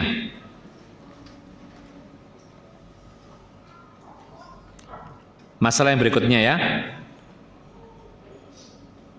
ada kebiasaan sebagian orang kalau iqamat atau yang beriqamat itu sampai kepada kalimat qad qamatis shalah, itu ada orang menjawab aqamahallahu wa adamaha. Ada di sini yang begitu? Ya, nggak ada. Alhamdulillah nggak ada. Kalau seperti ini yang kita jumpai, ya, itu kalau di Arab sana itu orang-orang tua mengucapkan demikian, generasi-generasi tua. yang umur-umurnya 70 ke atas, ya. Dan mereka belum mendapatkan pencerahan para masyayikh. Itu kalau ada iqamat berkumandang, qad qamatis shalah, qad qamatis shalah, mereka menjawab ada mau aqamahallahu wa adamaha. Semoga Allah menegakkan dan melanggengkan, maksudnya salat ini. Bagaimana status jawaban seperti ini? Jawaban yang pertama adalah ini tidak disyariatkan. Kenapa? Karena memang hadis dalam masalah ini adalah hadis yang dhaif. Bahkan sebagian para ulama mengatakan tidak diketahui asal usulnya. Ya. Jadi ini sesuai dengan apa yang sebelumnya, menjawab iqamat itu tidak disyariatkan. Demikian pula sekedar mengatakan ketika hayya 'alas shalah itu dengan aqamahallahu wa adamaha. Ini pun juga tidak disyariatkan. Masalah yang berikutnya. Masalah berikutnya ya. Apa hukum berbicara ketika ada adzan? Apa hukum berbicara ketika ada adzan? Apa hukumnya kira-kira? Ada yang bisa jawab kira-kira? Coba jawab. Nggak usah takut. Nggak usah takut ditanya apa dalilnya. Coba, pengen tahu kita. Apa hukumnya berbicara saat ada adzan? Mubah. Ada yang lain? Ada yang lain? Makruh. Taib. Mau ditanya? Kenapa makruh? Coba apa alasannya? Menghilangkan pahala. Taib jawab tapi bicara. Kan bisa. Jawab, setelah jawab lalu ngobrol. Jawab lagi, mau ngobrol lagi. Taib, jawabannya adalah dalam masalah berbicara ketika adzan, la yu'maru wa la yunha anhu. La yu'maru bihi wa la yunha anhu. Tidak ada perintah dan tidak ada larangan. Yang diperintahkan itu menjawab adzan. Paham? Yang diperintahkan itu menjawab adzan dan tidak ada perintah, tidak ada larangan untuk berbicara. Berarti kalau nggak ada perintah, tidak ada larangan, boleh nggak bicara? Jawabnya boleh-boleh saja. Cuman kalau bicaranya itu akhirnya melalaikan menjawab adzan, itulah yang makruh. Baru betul. Ya. Jadi kalau bicara itu sampai menghalangi dia menjawab adzan, baru bicara ini makruh karena wasilah kepada makruh. Baru itu makruh. Tapi kalau menjawab lalu meneruskan bicara, menjawab lalu meneruskan bicara, maka ini boleh-boleh saja.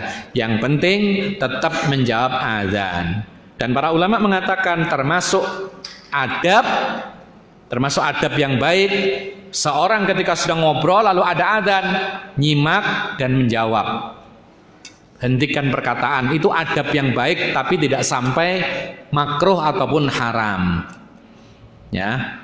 Jadi jangan sinis ya kalau ada ustadz yang berbicara ketika adzan, ya kemudian menganggap wah ini haram, ini ustadznya haram, ini ngajarkan keharaman, ya, karena dia berbicara ketika adzan. Tidak, itu boleh-boleh saja. Yang penting tetap menjawab adzan. Taib. Karena menjawab adzan tadi kan sunnah, ya, sehingga tetap dilakukan sunnah ini meskipun sambil berbicara. Kecuali kalau pembicaraannya pembicaraan haram, ya tetap haram bicaranya secara zatnya. Ya, bukan karena tidak menjawab adzan, tapi karena memang pembicaraannya adalah pembicaraan yang haram. Kemudian masalah yang berikutnya, jikalau adzannya itu banyak, lebih dari satu kita dengar adzan, apakah disyaratkan menjawab semua adzan? Hah? Tidak. Kadang-kadang terutama di tempat kita ya, itu adzannya itu banyak sekali. Padahal masjidnya jauh-jauh. Ya, ini termasuk kesalahan pengurus masjid. Artinya apa? Terlalu semangat, yaitu pasang corong. Ya, sehingga yang mendengar malah yang jauh, yang bawahnya masjid tidak dengar. Karena apa? Karena corongnya terlalu tinggi dan terlalu keras keluar, sehingga yang di bawahnya samar-samar.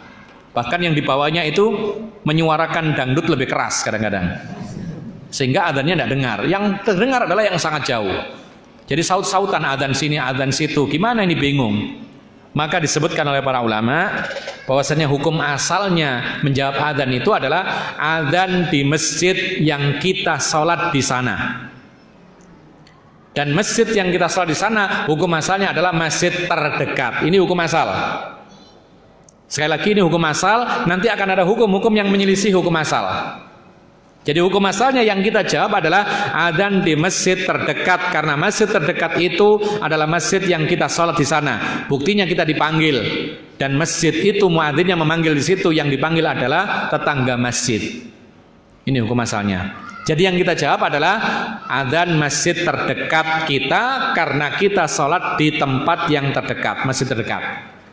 Itu hukum asalnya. Artinya kalau kita sudah menjawab adzan masjid terdekat sudah sah dan kita sudah mendapatkan pahala menjawab adzan yang hukumnya sunnah. Artinya meskipun tidak menjawab adzan yang kedua, ketiga, tidak ada masalah. Namun sekarang masalahnya adalah ini adzan yang dekat, sebentar lagi yang agak jauh, sebentar lagi yang agak jauh. Boleh nggak kita jawab semuanya? Jawabannya boleh kalau memungkinkan. Karena apa? Keumuman Nabi mengatakan idza sami'tumun nidaa. Kalau kamu mendengar adzan, yang pokoknya mendengar, dan kita bukan muadzin, dan kita ihtisab berharap pahala bahwasanya dengan menjawab adzan pertama, di sana ada adzan lagi, kita jawab lagi, kita jawab lagi. Kan tidak selesai-selesai. Nanti kan selesai akhirnya. Tidak ada apa-apa. Tidak masalah. Kalau malas ya sudah, adzan yang satu saja, tidak ada masalah, sudah dapatkan pahala sunnah. Tapi kalau dia tetap menjawab adzan yang ini, yang itu dan lain sebagainya, maka silakan, tidak dilarang. Ikhwanna fiddin azakumullah. Ada hadis yang berikutnya, yaitu dari Utsman ibnu Abil As. Dari Utsman ibnu Abil As, beliau mengatakan, ya Rasulullah, ij'alni imama qaumi. Wahai Rasulullah, angkatlah aku jadi imam salat kaumku. Angkatlah aku jadi imam mengimami salat kaumku. Taib, kira-kira jawabnya Nabi apa? Kira-kira jawabnya Nabi tidak atau ya? Hah? Ini minta jadi pemimpin loh ini. Jawabnya tidak atau ya? Kalau dalam hadis ini jawabannya ya. Engkau anta imamum. Ya, kamu jadi imam mereka. Karena Rasul tahu dia ini memang berhak. Dan tidak ada orang yang lebih patut jadi imam kecuali dia. Kemudian Rasul menambahkan waqtadi bi'adha'afihim, dan perhatikan yang paling lemah di antara mereka. Lihat, di situ ada orang tua, ada orang sakit, ada orang punya keperluan. Maka kalau sholat harus disesuaikan sesuai dengan sunnah Rasulullah, yaitu ringkas tapi bagus dan tidak boleh tergesa-gesa juga gitu loh. Ya, ada orang sholat subuhnya selalu kulhu dengan al-ikhlas, kulhu dengan al-kafirun dengan al-ikhlas. Berdalil dengan apa? Wasiat Rasulullah, idza shallaita ma'an nasi kata Nabi sallallahu alaihi wasallam, fa khaffif. Kalau engkau mengimami salat manusia maka pendekkanlah. Maka berdalil dengan ini kemudian salatnya selalu pendek. Kemudian akhirnya apa? Sunnah-sunnah salat hilang. Sampai salat subuh sekalipun paling pendek. Sehingga orang banyak ketinggalan gitu loh. Padahal sunnahnya Rasulullah salat subuh itu bacaannya lebih panjang daripada salat maghrib dan isya. Rasulullah pernah membaca surat At-Tur, Rasulullah pernah membaca surat An-Najm. Bahkan di Jumat subuhnya itu Rasulullah membaca surat As-Sajdah dan Al-Insan, Hal Ata 'alal Insan. Lebih panjang lagi, berapa halaman itu? 4 halaman kira-kira itu. Kalau kita baca tartil bisa sampai 20 menit. Ya. Nah, yang benar itu adalah seperti yang dikatakan oleh Anas bin Malik tentang meringkas salat itu. Rasulullah beliau mengatakan, "Ma shallaitu wara'a imamin qattu akhaffa salatan wala atamma min Rasulillah sallallahu alaihi wasallam." Aku tidak pernah salat bersama seorang imam pun yang lebih ringkas lagi, lebih sempurna dibandingkan dengan salatnya Rasulullah. Artinya di sini tidak hanya ringkas, tapi usahakan sesuai dengan sunnah Rasulullah, ringkas dan sempurna. Ini yang diinginkan oleh Rasulullah. Nah, hadis ini menunjukkan kepada kita ketika Rasulullah mengatakan ikutilah yang lebih lemah di antara mereka dan angkatlah seorang muadzin yang tidak mengambil gaji dari adzannya. Jadi ada larangan muadzin itu minta gaji. Gaji loh ya yang dilarang, seperti orang kerja. Yang namanya gaji itu ada kesepakatan, berapa sehari, berapa sebulan, kemudian sekian dan sekian. Ya. Kemudian tiap tahun harus naik atau enggak? Harus naik sekian. Kalau misalkan libur, cuti, dipotong sekian, ada tambahan sekian dan sebagainya, ini gaji namanya. Jadi perbuatan ini jelas. Gajinya jelas. Ini yang dilarang. Tapi kalau dia adzan ikhlas karena Allah, kemudian ketua takmir ngasih amplop, boleh nggak diterima? Boleh, karena ini bukan gaji. Bedakan antara gaji dengan pemberian. Kalau pemberian itu tidak ada akad, dikasih amplop, kemudian isinya ternyata Masya Allah, tidak seperti dibayangkan, lalu diterima, tidak ada masalah, karena ini bukan gaji. Yang tidak boleh itu gaji, karena ini adalah ibadah yang tidak patut dimintai gajinya, karena Allah menjanjikan pahala.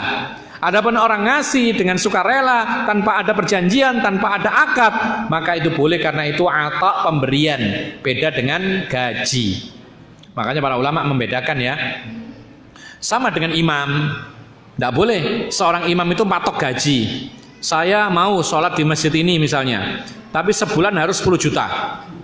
Ya. Kemudian tiap tahun harus naik 10%. Ya. Bonus sekian dan lain sebagainya. Tidak boleh seperti ini. Karena sholat itu ibadah, murni ibadah. Tidak boleh kemudian dijadikan pekerjaan. Kerjanya apa? Sholat. Tidak ada. Masa kerjanya sholat? Itu kewajiban. Ya kan? Kerjanya apa? Imam. Bukan pekerjaan. Itu wadhifah, itu tugas. Maka dia tidak boleh patok tarif. Ya. Tidak boleh. Hampir sama dengan orang yang mengajarkan Al-Quran. Itu ibadah. Atau membaca Al-Quran itu ibadah. Ada orang mengatakan, saya mau khatam Quran di masjid ini asalkan digaji sekian. Ini tidak boleh. Orang baca Quran lalu kasih, tidak ada kesepakatan sebelumnya, ini yang boleh. Nah, demikian pula dalam masalah adzan. Kalau ada seorang muadzin atau orang yang mengimami sholat, kemudian tiba-tiba ada orang ngasih, ya, dan itu bukan gaji, buktinya tidak ada akad kesepakatan. Kalau gaji kan harus ada akad. Entah itu namanya hadiah, entah itu namanya atok pemberian, entah itu namanya hibah, entah itu namanya sedekah, ini boleh diterima, apalagi sang muadzin itu butuh. Tidak ada masalah. Yang tidak boleh itu adalah gaji dijadikan pekerjaan. Ya. Ma'asyiral muslimin rahimakumullah. Hadis ini menunjukkan kepada kita bahwasanya ketika Rasulullah SAW didatangi seorang sahabat Utsman ibnu Abil As, dan dia termasuk salah satu rombongan dari Tsaqif. Tsaqif itu dahulu, sekarang namanya Taif. Dari Mekah itu sekitar 100 sampai 150 km. Itu Taif namanya. Dahulu awal dakwah Rasulullah ke Taif itu sangat-sangat menolak, sampai Rasul diusir, bahkan dilempari sampai berdarah-berdarah Rasulullah dan sampai pingsan. Ketika Rasul sadar, ada dua malaikat yang siap membantu dan ingin membalikkan gunung kepada penduduk Taif. Tapi Rasulullah ternyata menolak. Lalu Rasulullah berdoa kepada Allah supaya ada di antara mereka yang mendapatkan hidayah. Dan subhanallah doanya terkabul, sehingga saat itu orang-orang Taif 100% masuk Islam sampai hari ini. Bahkan Taif itu terkenal dengan kekuatan militernya sampai hari ini. Ya, dan terkenal juga cuaca yang sejuk seperti di Indonesia. Jadi orang-orang Saudi kalau musim panas larinya ke Taif. Ya, di sana hijau, di sana subur seperti di Indonesia. Nah, kemudian ikhwan fillah azakumullah, lalu menghadaplah Utsman ibn Abil As yang sempat belajar beberapa saat kepada Nabi tentang Al-Quran, sehingga dia punya kelebihan. Dan memang Rasul melihat Utsman ibn Abil As ini adalah pemimpin mereka. Maka ketika menghadap kepada Nabi, dia mengatakan, wahai Rasulullah, dan padahal Utsman ibn Abil As ini orang yang sangat muda. Bahkan sebagian para ulama menyebutkan dia adalah paling muda dari kelompok rombongan orang Tsaqif ini. Maka kemudian dia mengatakan kepada Nabi, wahai Nabi, jadikan aku imam untuk sholat mengimami kaum saya. Maka Rasul mengangkat dia. Dan Rasul memberikan petunjuk kalau sholat perhatikan yang ada yang tua, ada yang sakit dan lain sebagainya, sehingga sholat jangan lama-lama. Seperti kejadian di awali Madinah. Pemimpin sholatnya adalah Mu'adz bin Jabal, sholatnya kepanjangan sampai ada yang melepaskan diri kemudian tidak mau sholat dengan Mu'adz, lalu melapor kepada Rasulullah. Rasulullah marah. Kemudian ikhwan fillah azakumullah, hadis ini juga menunjukkan kepada kita bahwa hadis ini Rasulullah SAW ketika ada orang meminta jabatan malah dikasih. Sementara pada hadis-hadis yang lain seperti Abu Dzar Al-Ghifari minta jabatan, wahai Rasulullah jadikan aku pemimpin. Maka Rasulullah mengatakan innaka dha'if wa innaha nadamatun yaumal qiyamah wa innaha la amanah wa innaha la nadamatun yaumal qiyamah. Wahai Abu Dzar, kamu lemah dan kepemimpinan itu adalah amanah dan kepemimpinan itu menjadi penyesalan pada hari kiamat. Rasulullah mengatakan dalam hadis yang lain, inna la nuwalli man sa'alaha. Kami tidak akan memberikan kekuasaan kepada orang yang memintanya. Ternyata di sini ada orang meminta lalu dikasih oleh Rasulullah. Bagaimana ini? Ini kontradiksi. Tapi para ulama mengkompromikan kontradiksi ini. Apa jawabannya? Dikatakan oleh para ulama bahwa hukum asal orang yang meminta kepemimpinan atau jabatan apapun, baik berkaitan dengan dunia maupun agama, maka tidak boleh dikasih. Ini hukum asal. Ya. Kecuali ketika tidak ada orang yang lebih maslahat, kecuali yang meminta ini baru diberikan. Saat itu Rasulullah tahu bahwasanya Utsman ibnu Abil As itu pemimpinnya kaumnya. Dan yang lebih pandai adalah dia, dan yang belajar Al-Quran hanya dia, yang lain pengikutnya. Maka Rasulullah meletakkan kekuasaan pada pemimpin itu. Boleh. Jadi karena memang apa? Karena memang tidak ada yang lain kecuali orang yang meminta. Lalu yang kedua, kalau diketahui dengan indikasi bahwasanya orang ini tidak haus kekuasaan, dia ingin pahala. Makanya di sini masalah sholat, bukan masalah kepemimpinan secara umum, tapi di sini minta imam untuk sholat. Maka dikasih oleh Rasulullah karena Rasulullah memperkirakan orang ini meminta kekuasaan untuk mengimami dan dia ingin pahala. Lalu yang ketiga disebutkan oleh para ulama bahwasanya ini boleh bagi seorang untuk meminta kekuasaan kalau memang yakin dirinya itu sifatnya amanah ada dan kekuatan dalam bidang kepemimpinannya itu punya. Betul-betul ada amanah pada dirinya. Kalau sekarang kan enggak, menawarkan diri tapi amanahnya enggak ada. Meskipun kadang-kadang ahli dalam kekuasaan tapi amanahnya kurang. Seperti ini tidak boleh maju sebenarnya. Tapi orang yang betul-betul ada sifat amanah, jujur, kemudian dia ahli dalam bidang tersebut. Makanya Rasulullah SAW mengatakan, inna khaira man istajartal qawiyul amin. Sesungguhnya sebaik-baik orang yang engkau angkat sebagai pegawai ini macam-macam, termasuk penguasa, pimpinan ini dan itu. Dan semisalnya, yaitu sebaik-baik orang yang engkau angkat sebagai pekerja adalah al-qawiyul amin, orang yang mempunyai sifat kekuatan ini bidangnya apa, masing-masing sesuai dengan bidangnya.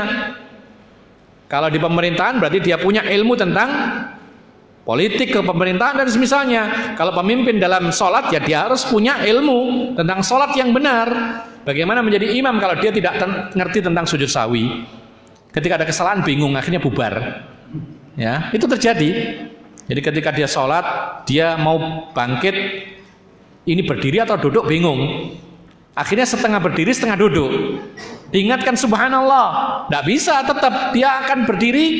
Orang subhanallah, duduk subhanallah, bingung. Akhirnya apa? Bubar. Karena nggak ngerti. Nah, seperti ini nggak layak dijadikan sebagai pemimpin sholat. Inna khaira man istajartal qawiyun amin, yaitu orang yang paling baik yang kau jadikan sebagai pekerja dalam bidangnya masing-masing adalah yang punya kekuatan dalam bidang masing-masing. Al-amin yaitu orang yang punya sifat amanah, terutama dalam masalah urusan harta, maka dia harus betul-betul orang yang amanah, teruji amanahnya, tidak silau dengan harta. Jangan-jangan tadinya dia menjadi pengajar Al-Quran, dia punya sedikit kelebihan dalam masalah politik, dicalonkan menjadi misalnya pejabat, ternyata ketika menjabat ditinggalkan majelis ilmu, malah korupsi besar-besaran. Nah, kalau seperti ini jangan sampai memajukan dirinya sebagai penguasa dan semisalnya. Ma'asyiral muslimin rahimakumullah. Lalu disebutkan oleh para ulama juga bahwasanya dilarang kita ini mematok tarif atau menjadikan kegiatan-kegiatan yang itu adalah murni ibadah kemudian dijadikan pekerjaan yang menerima gaji. Ya, ada seorang menghafal Quran, semangat sekali menghafal Quran. Tujuannya apa? Tujuannya biar diangkat sebagai imam di masjid ini karena di situ bayarannya besar. Ya, dan subhanallah ada sebagian masjid itu gaji atau memberikan pemberian kepada imam itu besar. Saya tahu ada sebuah masjid gajinya itu lebih dari 10 juta. Saya tahu ada di Jawa Timur lebih dari 10 juta, tapi nggak perlu disebutkan masjidnya. Nanti antum berbondong-bondong ke sana nanti. Ya, ada lebih dari 10 juta, bahkan dikasih lebih dari 10 juta, kemudian uang makan sendiri, kemudian asrama ada, bahkan kalau dia menikah ada tempat khusus untuk keluarga, ya, transportasi ada sendiri, uang bensin ada sendiri. Ada seperti itu. Kalau kita menjadikan tujuan seperti itu, maka ini tidak boleh, tidak usah.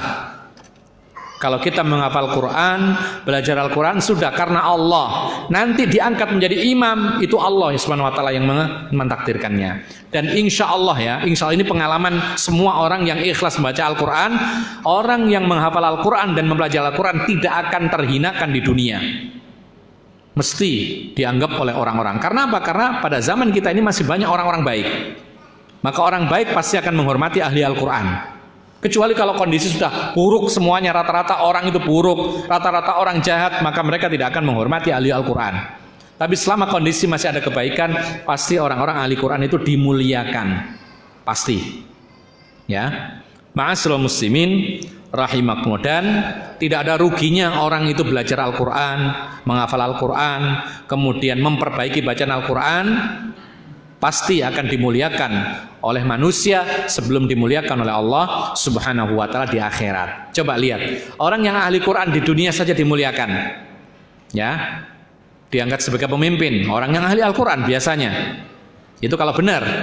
Kemudian ketika meninggal dunia, ya, itu didahulukan. Disebutkan oleh para ulama, ketika ada orang banyak meninggal dunia, kemudian waktunya disolati, tapi banyak orang yang meninggal dunia, maka dipilih yang didekatkan kepada kiblat. Ini adalah yang ahli Quran. Ahli Quran didahulukan, yang dekat dengan kiblat. Yang berikutnya di belakang begitu. Kalau memang harus bersama-sama nyolatkannya. Kuburannya pun juga demikian. Di dalam kuburnya, ketika itu harus dikuburkan langsung 3, 4, 5, seperti kejadian di peperangan Uhud. Ya, itu kan mati banyak itu. Kemudian tidak ada cukup tenaga untuk mengubur satu-satu karena berat, menggali, maka digali dengan jumlah yang besar penggaliannya, lalu ditata mayat-mayat itu. Yang paling mendekati kiblat adalah ahli Quran. Baru setelahnya orang-orang yang berikutnya. Didulukan di kuburnya. Di akhirat luar biasa. Dilebihkan oleh Allah SWT, diberikan pakaian yang bercahaya, bahkan orang tuanya diangkat, diberikan mahkota dan lain sebagainya. Luar biasa orang ahli Quran itu. Jadi kalau seandainya di dunia tidak dimuliakan, maka di akhirat pasti dimuliakan. Kalau kita ikhlas dalam membaca, mempelajari Al-Quran. Jadi ini berkaitan dengan ibadah murni, yang ibadah, maka jangan sampai berniat untuk pekerjaan. Niatkan untuk ibadah murni kepada Allah, maka pasti akan dimudahkan urusan dunia kita oleh Allah Subhanahu wa taala. Ikhwana fiddin azakumullah.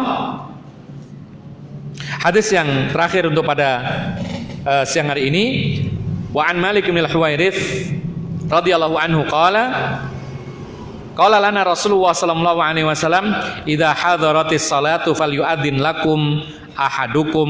Al-hadits akhrajahu sab'ah. Kata Rasulullah sallallahu alaihi wasallam, apabila datang waktu salat, maka hendaklah salah satu kalian itu mengumandangkan azan. Hadis ini dikeluarkan oleh 7 imam. Bahkan di sana ada riwayat-riwayat Bukhari yang semisal dengan lafaz ini. Intinya adalah azan ini hukumnya wajib. Azan hukumnya wajib. Kalau menyimak, mengikuti, menirukan muadzin atau mengikuti kalimat muadzin itu sunnah, menjawab azan. Tapi kalau azannya itu wajib, cuman para ulama mengatakan wajibnya adalah wajib kifayah atau fardunya fardu kifayah. Apa maksudnya? Di suatu daerah, kalau tidak ada yang adzan sama sekali, sementara di situ ada orang-orang yang mengerti adzan tapi tidak mau adzan semuanya yang mengerti dosa. Tapi kalau sudah ada satu adzan terdengar di suatu wilayah itu, maka yang lainnya tidak ada kewajiban, tapi tetap disunahkan di masing-masing masjid untuk adzan. Dulu kita sebutkan, kalau misalnya di suatu masjid, misalnya di masjid ini ada muadzinnya, ketika subuh tertidur, bangun-bangun sudah agak siang, maka apakah harus adzan? Jawabannya dilihat, dan tidak wajib adzan kalau sudah terdengar adzan dari tempat yang lain. Kalau memang itu tidak maslahat, ya sudah tidak ada adzan, langsung iqomat saja. Tapi kalau tidak ada masalah adzan, orang tidak bingung, maka silakan adzan. Jangan-jangan nanti kalau kita adzan jam 5 meskipun masih subuh, lalu dianggap ini aliran sesat ini. Adzannya jam 5 padahal yang lain jam 4 gitu loh. Maka tidak usah adzan kalau demikian, karena itu adalah fardu kifayah. Kemudian ikhwan fillah azakumullah, ini sebuah hadis disebutkan oleh para ulama, andaikan di suatu tempat itu hanya ada 3 orang yang berkewajiban sholat berjamaah, misalnya di situ ada 3 orang Islam di daerah, minoritas muslimnya, ada cuma 3, yang lainnya orang-orang non muslim, maka mereka salah satu berkewajiban untuk adzan. Ya, berkewajiban untuk adzan karena 3 ini termasuk jamaah dan mereka wajib untuk melaksanakan sholat berjamaah.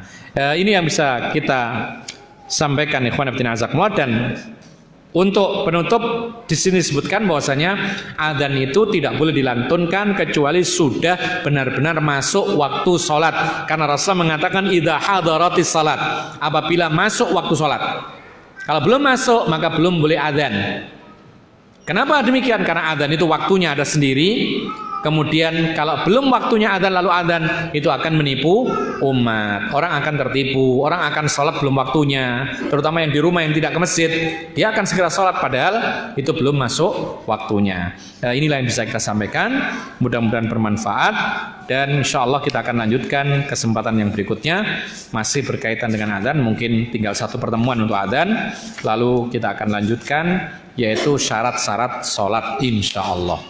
Ini yang bisa kita sampaikan. Mungkin ada yang perlu dipertanyakan atau mungkin ada yang belum jelas, kami persilakan kesempatan waktunya. Silakan. Waalaikumsalam warahmatullahi wabarakatuh.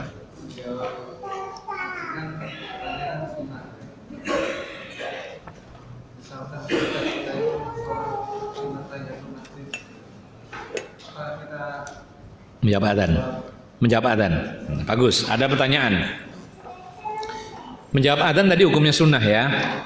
Nah sekarang kita sedang sholat sunnah, lalu mendengar adzan. Apakah dijawab? Gimana kira-kira jawabannya? Jawabannya tidak. Alasannya?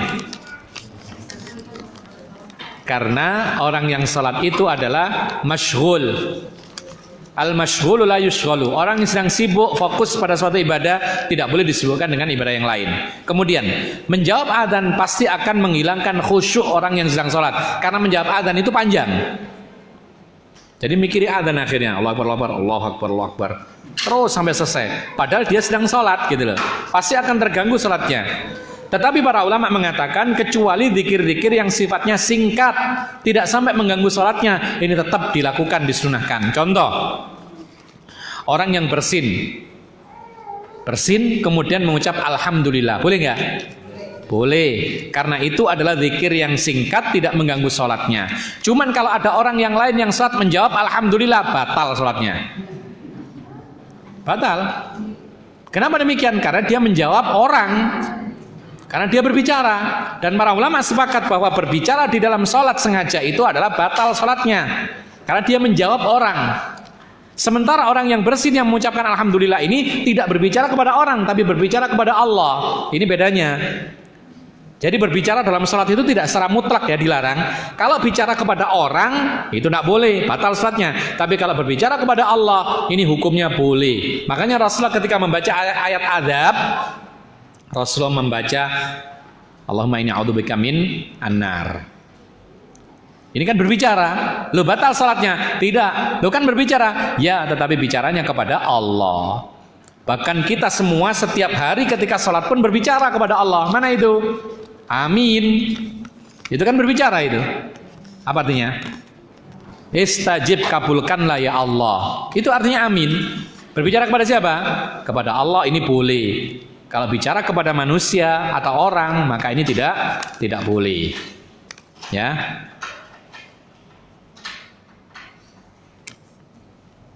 Assalamualaikum warahmatullahi wabarakatuh. Waalaikumsalam warahmatullahi wabarakatuh. Apakah di dalam salat ba'diyah maghrib dan salat qobliyah subuh sunnahnya membaca surat Al-Kafirun dan surat Al-Ikhlas? Ya, ini ada hadisnya. Jadi kebiasaan Rasulullah ketika salat sunnah ba'da maghrib, yang lebih tepat atau yang lebih sahih itu yaitu hadis tentang salat sunnah qobliyah subuh. Itu ada jelas-jelas hadisnya riwayat Bukhari, yaitu kebiasaan Rasulullah salat sunnah qobliyah subuh, sebelum salat subuh itu membaca surat Al-Kafirun dan Al-Ikhlas. Sebelumnya adalah surat Al-Fatihah. Allahu a'lam. Tetapi bukan berarti kemudian wajib. Boleh kadang-kadang membaca yang lainnya. Allahu a'lam. Bagaimana? Assalamualaikum warahmatullahi wabarakatuh. Bagaimana hukum salat di belakang imam yang bacaan Al-Qur'annya salah, termasuk bacaan Al-Fatihah? Sementara Al-Fatihah termasuk rukun salat. Perlu diperinci kesalahannya di mana dan bagaimana kesalahannya. Kalau misalkan bacaannya itu salah sampai merubah makna, ya, maka ini batal sholatnya. Ya. Kalau sekedar i'rab, bacaan A-I-U-nya salah, maka para ulama mengatakan tidak batal sholatnya. Seperti misalnya, ihdinas siratal mustaqim, dia membaca ihdinas siratil mustaqim, itu masih sah. Ya. Keliru harokat, meskipun kalau bisa diperbaiki, kalau tidak bisa ganti yang lain yang lebih fasih. Kemudian baca dhad itu kurang fasih, maka ini masih sah. Bahkan para ulama mengatakan mengganti huruf kemudian diganti dengan yang lain tapi maknanya masih sama, maka tidak mengapa. Cuman ini kurang afdol. Ya. Tapi kalau sampai merubah makna, maka harus diingatkan supaya diperbaiki bacaannya. Dan kalau tidak bisa berubah maka harus diganti. Cuman yang ganti bukan kita loh ya. Ya, nanti demo nanti, jangan. Yang ganti yang berwenang, ketua takmir dan semisalnya. Kalau memang tidak diganti ya kita cari tempat yang lain yang lebih benar bacaannya. Allahu a'lam. Sampaikan nasihat kepada takmirnya supaya takmir yang menyampaikan kepada sang imam. Itu lebih baik daripada kita kemudian menegur langsung kemudian orangnya tidak terima karena merasa dia diangkat sebagai imam. Dan ini menunjukkan kepada kita ini harus betul-betul mengaca diri. Sebelum memajukan diri sebagai imam itu kita mengaca diri. Biarlah orang lain yang lebih bagus bacaannya menjadi imam daripada kita. Ya, kalau kita ini masih ada kesalahan atau kita merasa ada kekurangannya. Kecuali kalau kita diangkat ya, maka kita jalankan tugas sebaik-baiknya. Ya, dan tidak perlu kita mengangkat diri kita sebagai imam. Tapi kalau diangkat ya bismillah, tapi terus berusaha untuk memperbaiki bacaannya.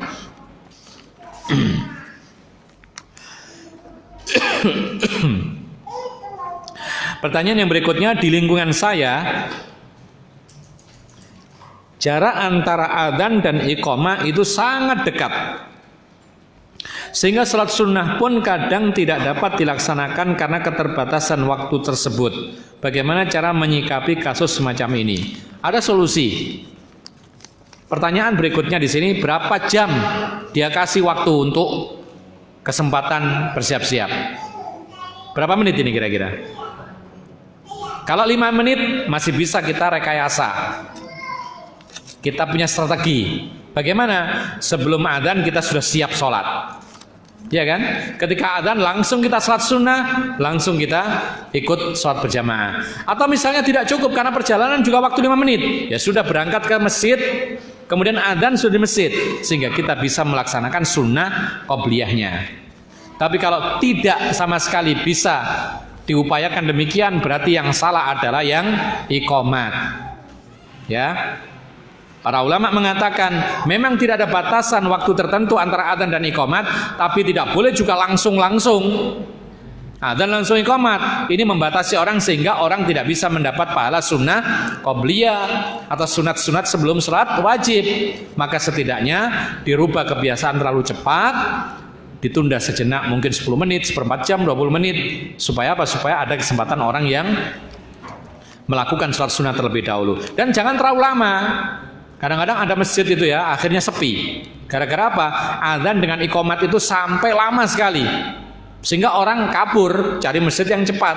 Nah ini juga nggak layak. Ya, maka usahakan tidak terlalu cepat dan tidak terlalu lama. Allahu a'lam.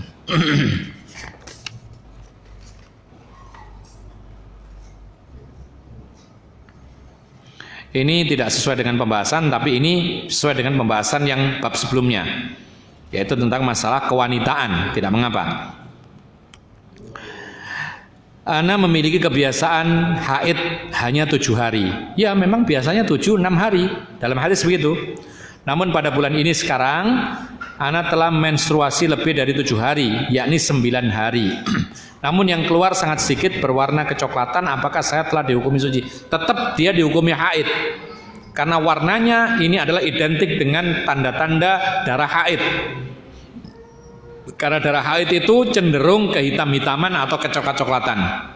Dari sisi bau juga dilihat, baunya sesuatu yang tidak sedap seperti haid, maka ini dihukumi haid.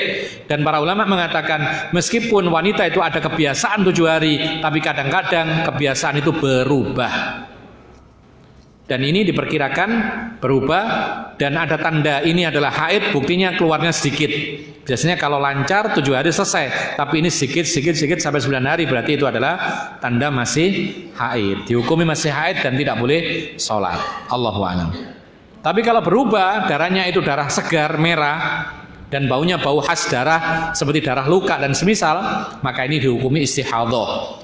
Dia mandi, sholat seperti biasa, dan setiap kali tidak sholat dia wajib untuk berwudu. Boleh juga cara yang kedua kalau orang itu istihadhah adalah mandi 3 kali, sekali mandi untuk menjamak sholat. Ya. Kemudian boleh juga kalau dia kuat mandi setiap kali sholat. Berarti berapa kali mandinya?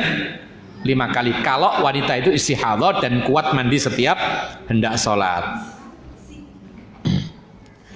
Ada pertanyaan yang berikutnya, bagaimana kedudukan adzan dan iqamah terhadap wanita jika mau sholat di rumah berjamaah ya ini ya?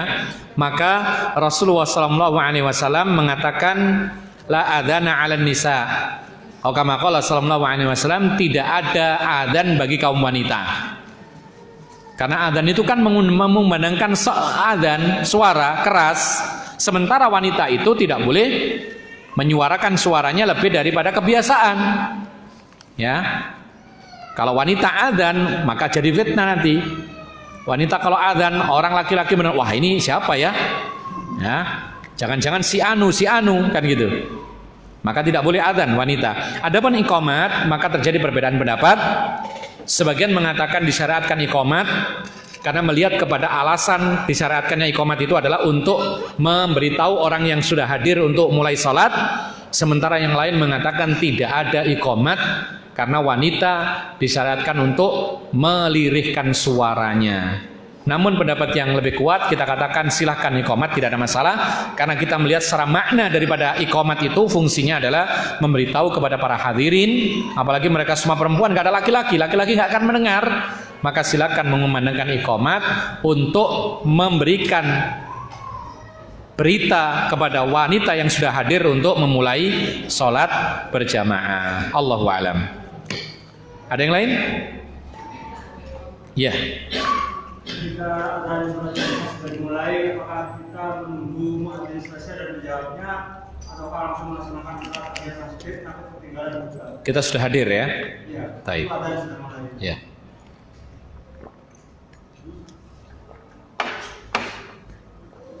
Ada pertanyaan? Ketika mendengar adzan sholat Jumat, kita masuk masjid untuk Jumatan, kebetulan pas adzan Jumat, gitu ya. Apa yang kita lakukan? Apakah kita menunggu sambil menjawab adzan sehingga kita mendapatkan pahala menjawab adzan? Cuman masalahnya kita ketinggalan khutbah sebagiannya, betul ya? Karena kita sholat tahiyatul masjid. Atau kita langsung sholat, abaikan menjawab adzan, tidak mendapatkan pahala menjawab adzan, tapi kita mendapat pahala sempurna menyimak khutbah Jumat. Mana yang dipilih? Terjadi perbedaan pendapat di kalangan para ulama dalam masalah ini. Pendapat yang pertama mengatakan tunggu, jawab adzan, karena kita diperintahkan untuk menjawab adzan meskipun itu sunnah. Lalu mereka mengatakan juga meskipun kita itu ketinggalan sebagian khutbahnya, tapi kita tetap mendapatkan khutbah secara global. Paling-paling masih muqaddimah kan gitu. Kita sholat sunnah, setelah menjawab adzan kita sholat sunnah, khatib masih sedang muqaddimah. Yang kita tinggalkan tidak dengar adalah muqaddimahnya. Ini pendapat yang pertama. Namun pendapat yang kedua, dan ini lebih tepat insya Allah, tapi tidak perlu diingkari ya orang yang tidak melaksanakan demikian, yaitu pendapat yang mengatakan bahwasanya tidak usah menjawab adzan, langsung saja salat tahiyatul masjid, setelah itu langsung duduk mendengarkan khutbah. Mereka mengatakan alasannya karena mendengar khutbah bagi orang yang telah datang itu wajib, sementara menjawab adzan hukumnya sunnah. Maka berbenturan antara wajib dengan sunnah, yang kita kejar adalah yang wajib. Menyempurnakan yang wajib lebih utama daripada mengejar sunnah. Ini pendapat yang lebih kuat. Tapi ini khusus untuk adzan salat Jumat loh ya. Kalau adzan salat yang lain, maka kita menunggu. Karena tidak ada yang kita kejar, khutbah nggak ada gitu loh. Kita misalkan masuk masjid maghrib, ada adzan maghrib, ya kita tunggu sambil berdiri, kemudian kita jawab adzan, baru kita sholat tahiyatul masjid. Ini kalau sholat biasa. Tapi kalau untuk sholat Jumat ada adzan, kita ada beda pendapat dalam masalah ini. Dan pendapat yang lebih kuat, teruskan saja sholat tahiyatul masjid, abaikan menjawab adzan karena ini sunnah untuk mengejar yang wajib. Apa yang wajib tadi? Menyimak khutbah, karena orang yang sudah hadir itu punya kewajiban untuk menyimak khutbah. Jangankan beraktivitas, wong kita melakukan perkara yang sia-sia saja tidak boleh. Barang siapa mengusap debu, mengusap kerikil, maka tidak ada pahala Jumat baginya.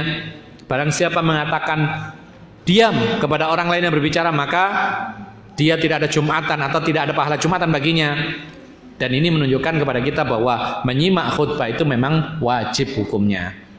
Allahu a'lam bishawab. Ya, yang lain?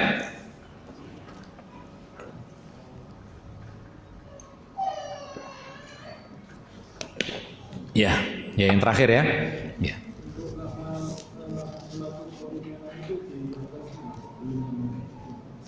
Untuk lafaz as-salatu khairum minan naum, kenapa? Di mana tempatnya? Adzan yang mana? Ada pertanyaan di sini. Untuk kalimat as-salatu khairum minan naum ini diucapkan pada adzan sebelum subuh atau sesudah subuh? Yang mana kira-kira? As-salatu khairum minan naum itu diucapkan ketika adzan subuh atau adzan sebelum subuh? Ada beda pendapat di sini. Ya, ada beda pendapat. Dan sebagian para ulama mengatakan bahwa itu layaknya diucapkan adzan sebelum subuh. Karena semua orang saat itu rata-rata terlelap tidur, rata-rata. maka layak diucapkan as-salatu khairun minan naum. Salat itu lebih baik daripada tidur. Salat apa maksudnya? Loh kok subuh? Kalau sebelum subuh salat tahajud, ya kan? Salat tahajud lebih baik daripada tidur. Ini pendapat. Pendapat yang kedua mengatakan bahwasanya as-salatu khairum minan naum itu diucapkan ketika azan subuh. Dan ini mayoritas para ulama, dan ini pendapat yang lebih dekat insya Allah. Tapi kita tidak maksa ya, tidak maksa. Tapi ini pendapat mayoritas para ulama, as-salatu khairum minan naum itu diucapkan ketika azan subuh. Alasannya sama. Ketika subuh, pas subuh terbit fajar, kebanyakan orang tidur atau melek? Tidur. Berarti layak juga dikatakan as-salatu khairum minan naum, betul ya? Betul. Bahkan salatnya salat apa maksudnya di sini? Salat subuh. Lebih baik daripada tidur. Bahkan tidak hanya lebih baik, wajib gitu loh. Ini yang pertama. Lalu yang kedua, dalam lafaz-lafaz hadis itu ada kalimat fi adzanil fajri. Rasulullah memerintahkan kalimat as-salatu khairum minan naum itu fi adzanil fajri, di dalam adzan subuh. Ini yang dikatakan oleh Fadilatul Syekh Muhammad Ibn Shalih Al-Utsaimin. Dia memperkuat pendapat mayoritas bahwasanya as-salatu khairum minan naum itu dibaca ketika adzan subuh, karena dalam lafaz hadis Nabi itu memerintahkan as-salatu khairum minan naum dibaca di dalam adzan subuh. Berarti adzannya adzan subuh, dan itulah yang dipraktekkan di Masjid Nabawi dan Masjid Al-Haram. Maka meskipun ada adzan sebelum subuh sejam, tapi ternyata as-salatu khairum minan naumnya itu diucapkan di dalam adzan salat subuh. Itu yang kami dapati, dan insya Allah itu yang lebih kuat. Allahu a'lam bishawab. Ini yang bisa kita sampaikan, mudah-mudahan bermanfaat, dan mudah-mudahan Allah Subhanahu wa taala melimpahkan kepada kita ilmu yang bermanfaat dan kita bisa mengamalkan dalam kehidupan kita sehari-hari, dan Allah Subhanahu wa taala memberikan sisa umur kita di jalan kebaikan sehingga kita bisa menapakinya dalam keridhaannya. Aqulu qouli hadza wa astaghfirullah li wa lakum innahu wal ghafurur rahim. Subhanakallahumma bihamdika asyhadu an la ilaha illa anta astaghfiruka wa atubu ilaik. Assalamualaikum warahmatullahi wabarakatuh.